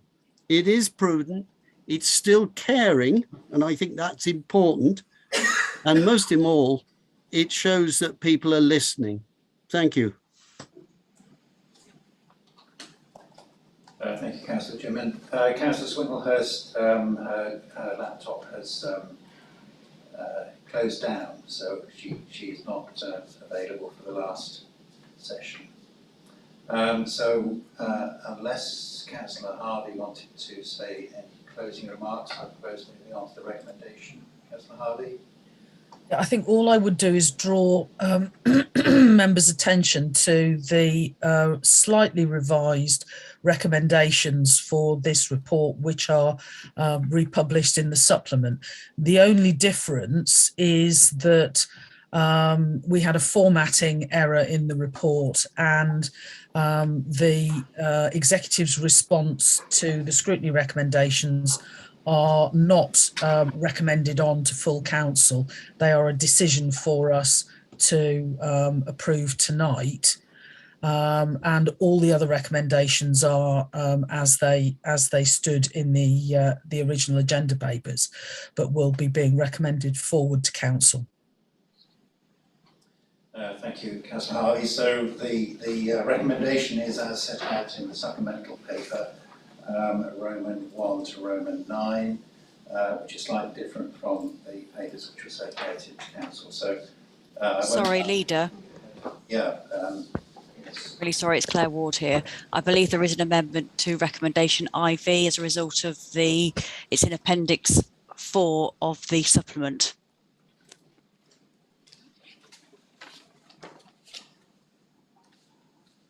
If Mr. Lovegrove is in the room, he may be able to explain it to you.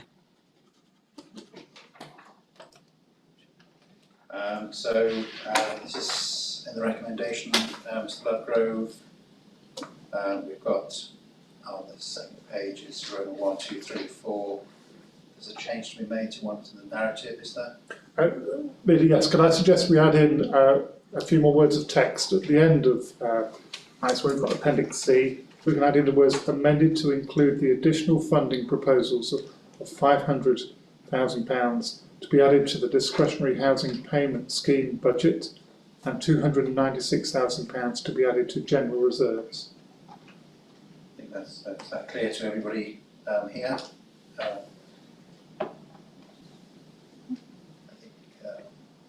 Yeah. So this arises as a result of there being more money in the pot than I thought there was going to be, and the proposal is to split the money into two particular areas. And that's additional money has arisen because... Leader, I'm happy to explain where the new money has arisen from. It's to do with the collection of business rates. So on the 23rd of December, the government issued further guidance about how councils should recalculate the business rate arrangements, following the Valuation Office agency updating their records. If we recall, the business rate rating record is kept by the VOA, and we process it on their behalf to carry out the billing. So they've been very busy catching up their backlog in the last few weeks. And when we did the report this morning, there's an extra £796,000 worth of business rates that we will collect and keep as part of that process. So this increase is where we had a number of businesses who changed during the COVID period. So we had a large number of businesses who, let's say, forgotten to update their details with the council, and we allowed them to have the grants, and we shared that information with the Valuation Office. We had a number of businesses asking to change that classification. So this is the Valuation Office catching up on their backlog of cases, and that's resulted in an increase in the business rates we will collect. And it's very much last minute, is that right? We only heard about this yesterday, or? This morning, because we were waiting for the Valuation Office to update their records, so we don't know what they will be until they've updated, and we then run the process. Well, that's this morning. Good news. Right, well, with that change to Roman 4, I'll put this to the vote. So a recommendation that Cabinet approve the responses to scrutiny committee recommendations set out in the supplemental paper, and B, the following be recommended to council. That I won't read through it all. It's set out in the supplemental paper, which has been passed around with that amendment from Mr. Lovegrove. Everybody in favour of that? Show of hands. Thank you very much. Right, it's 9:05. We've just got one item left to deal with, which I'm sure will not be controversial. Bringing Crow back in-house, which is something which we certainly wanted to do for some time. Councillor Harrington, are you able to Yes, I should give a brief introduction. I'm happy to answer questions then. So essentially, public rights of way service and the traffic management service, which incorporates the traffic regulation order service that we get, are statutory functions. I don't think they should ever have sat within the public realm contract. They're things that the council should have kept direct control on. We made a decision we came to a mutual agreement that they should come in-house. Balfour's agreed and actually asked us to take them back in-house. That will come with a cost while we settle in within the council and using Hoople to begin with as our provider of workforce. I think that although there is a cost, and although we are putting money towards making that a transition, that we will get efficiencies in due course, because actually, although many people are technically allocated as public rights of ways officers on a big contract like the Balfour Beatty contract, they have many other duties, and that is not always a very clear identification of manpower. And bringing things like PROW in particular in-house will allow us to take a different approach to risk and allow us to use volunteers in a way that is helpful at this time of reduced funding. I'm sorry for Councillor Lester to hear that again.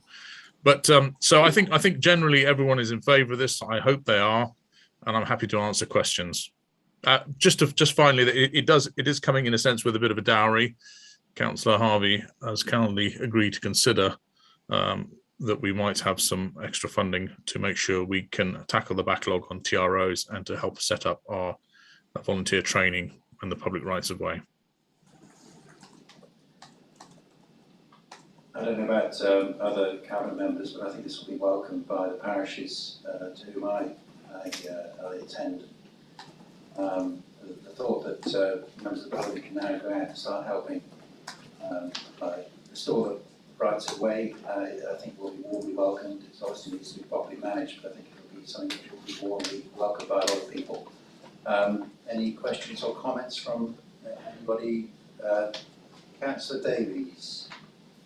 Yeah, I just think it might be helpful, Councillor Harrington, to understand this with regards to traffic regulation orders, because we've referred to it as TROs, etc., and PROW, but maybe to make sure that we're explaining what they are, and also to talk about the delays and the backlog. I think that would be really helpful for the public to understand why this decision's been made as well, and what that's about. I just think perhaps a little bit more information on that would be great.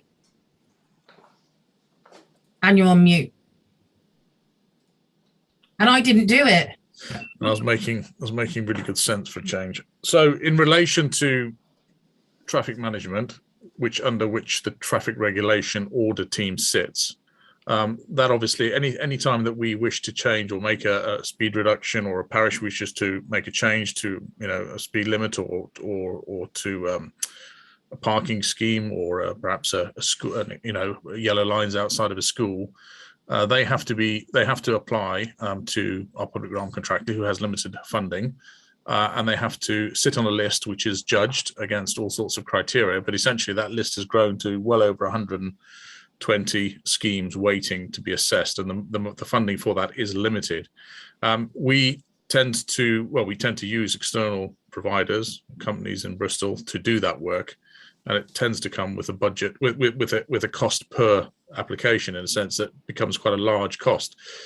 If we bring the team back in-house, and we bring some extra funding, but if we bring the team back in-house, then an officer on his salary of potentially £40,000 or whatever it is going to achieve probably 10 traffic regulation orders in a year. And if we have the 5 or so officers that we are thinking about bringing back over, then we're just simply going to, I think, have more efficiencies in the work that we're doing. We're not needing to put a service fee on it, a management fee on it. We're not using external expertise to do it. We have our own people who can do it.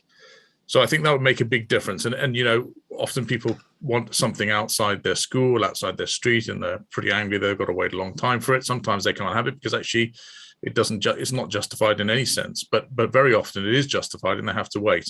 And I genuinely believe that bringing that service in-house will make a big difference. In relation to public rights of way, PROW, it's a similar sort of argument. We have it's a statutory duty again. We have a huge network of footpaths in Herefordshire, well above the average county. And they're falling into disrepair. We don't have enough officers within the Balfour Beatty contract to do the work. We're relying on volunteers, but unfortunately, because of the approach to risk, our contractor, quite rightly in their own practice, don't wish to allow that risk to be taken on their, in a sense, on their call. So bringing it back in-house will allow us to train volunteers and to allow very, very dedicated people. And I got accused of trying to use, free labor. Well, I'm afraid that is kind of, in a way, what we're doing. But we have such a good local access forum, such a good Ramblers Association within Herefordshire, such good footpath officers, and such focus now on making sure that we open up the countryside again and we maintain our public rights of way for tourism and for our mental health, that I think this is the most effective and long overdue way of doing it. Thank you. I think that'll help with people's understanding of it. And I'm sure you didn't mean to say he when you talked about the people. I'm sure you meant to say they, because there are definitely they are, but I just know them all, so there wasn't a lady involved or woman involved. But yes, you're right. I should be careful. Thank you, Councillor Harrington. Any questions from anybody in the room here? No, well, I think it's an excellent project, and as you said, Councillor Harrington, it's something which is mutually agreed by with BBLP. So there's benefit for both parties, which will be good, and hopefully it'll be done, Chancellor, in a very cooperative and helpful way, and we'll get some real things delivered over the next summer. Once we get this up and running. So thank you. So I think I'll put this, no I won't, I will go to Councillor Lester first of all. Thank you. Just to say very, very briefly, if it works, then Councillor Harrington can be assured of our support, and we wish him the very best with trying to shake things up to achieve better outcomes. Thank you. Thank you, Councillor Lester. Then Councillor Matthews has left us, I think. Yeah, so down to Councillor Fagan. Yes, thank you. On behalf of the Greens, we support this. I know particularly in my ward there are a lot of rural parish councils that have talked about this and are really excited at the prospect of having the footpath network improved and a much more efficient network and service. So fingers crossed this goes well. Thank you. Thank you. And finally, Councillor Jinman. Yes, thank you. On behalf of the Independents for Herefordshire, welcome this. Again, as Councillor Lester's pointed out, proof is in the eating. I can assure you there'll be quite a few that will be beating a path to your door from the parishes in which I represent, as indeed this backlog has got rather embarrassing, and I've even noted that some of the ones that we'd put forward have gone backwards in the last year. There seems to be more in front of us, so somebody's leapfrogging. We're looking forward to seeing this working better. Thank you. Leader, can I just make one quick comment and thank Councillor Simons, Paul Simons, who's Cabinet support member on this, who's been very, very helpful and hardworking on this, and I appreciate his support very much. Thank you for that. I was going to make some comment about Councillor Matthews complimenting Councillor Harvey. I think there seems to be a sort of bit of a loving going on here. Maybe I'm saying that too. I hope I'm not reported on saying that necessarily, but it's good that there is a good spirit between councillors. Okay, so I'll move on to put this recommendation to the Cabinet members. It's in the papers what the recommendations are. You've all seen them and understood them. So I have a show of hands of all those in favour of this proposal. Thank you very much. All unanimously agreed. So thank you very much. Thank you for your time. Just looking around, make sure the monitoring officer, she's okay with us closing the meeting. There's nothing extra, I don't think. Thank you, everybody. It's very worthwhile spending some time getting through the budget. And I'll now ask Jenny to close the live stream. Thank you.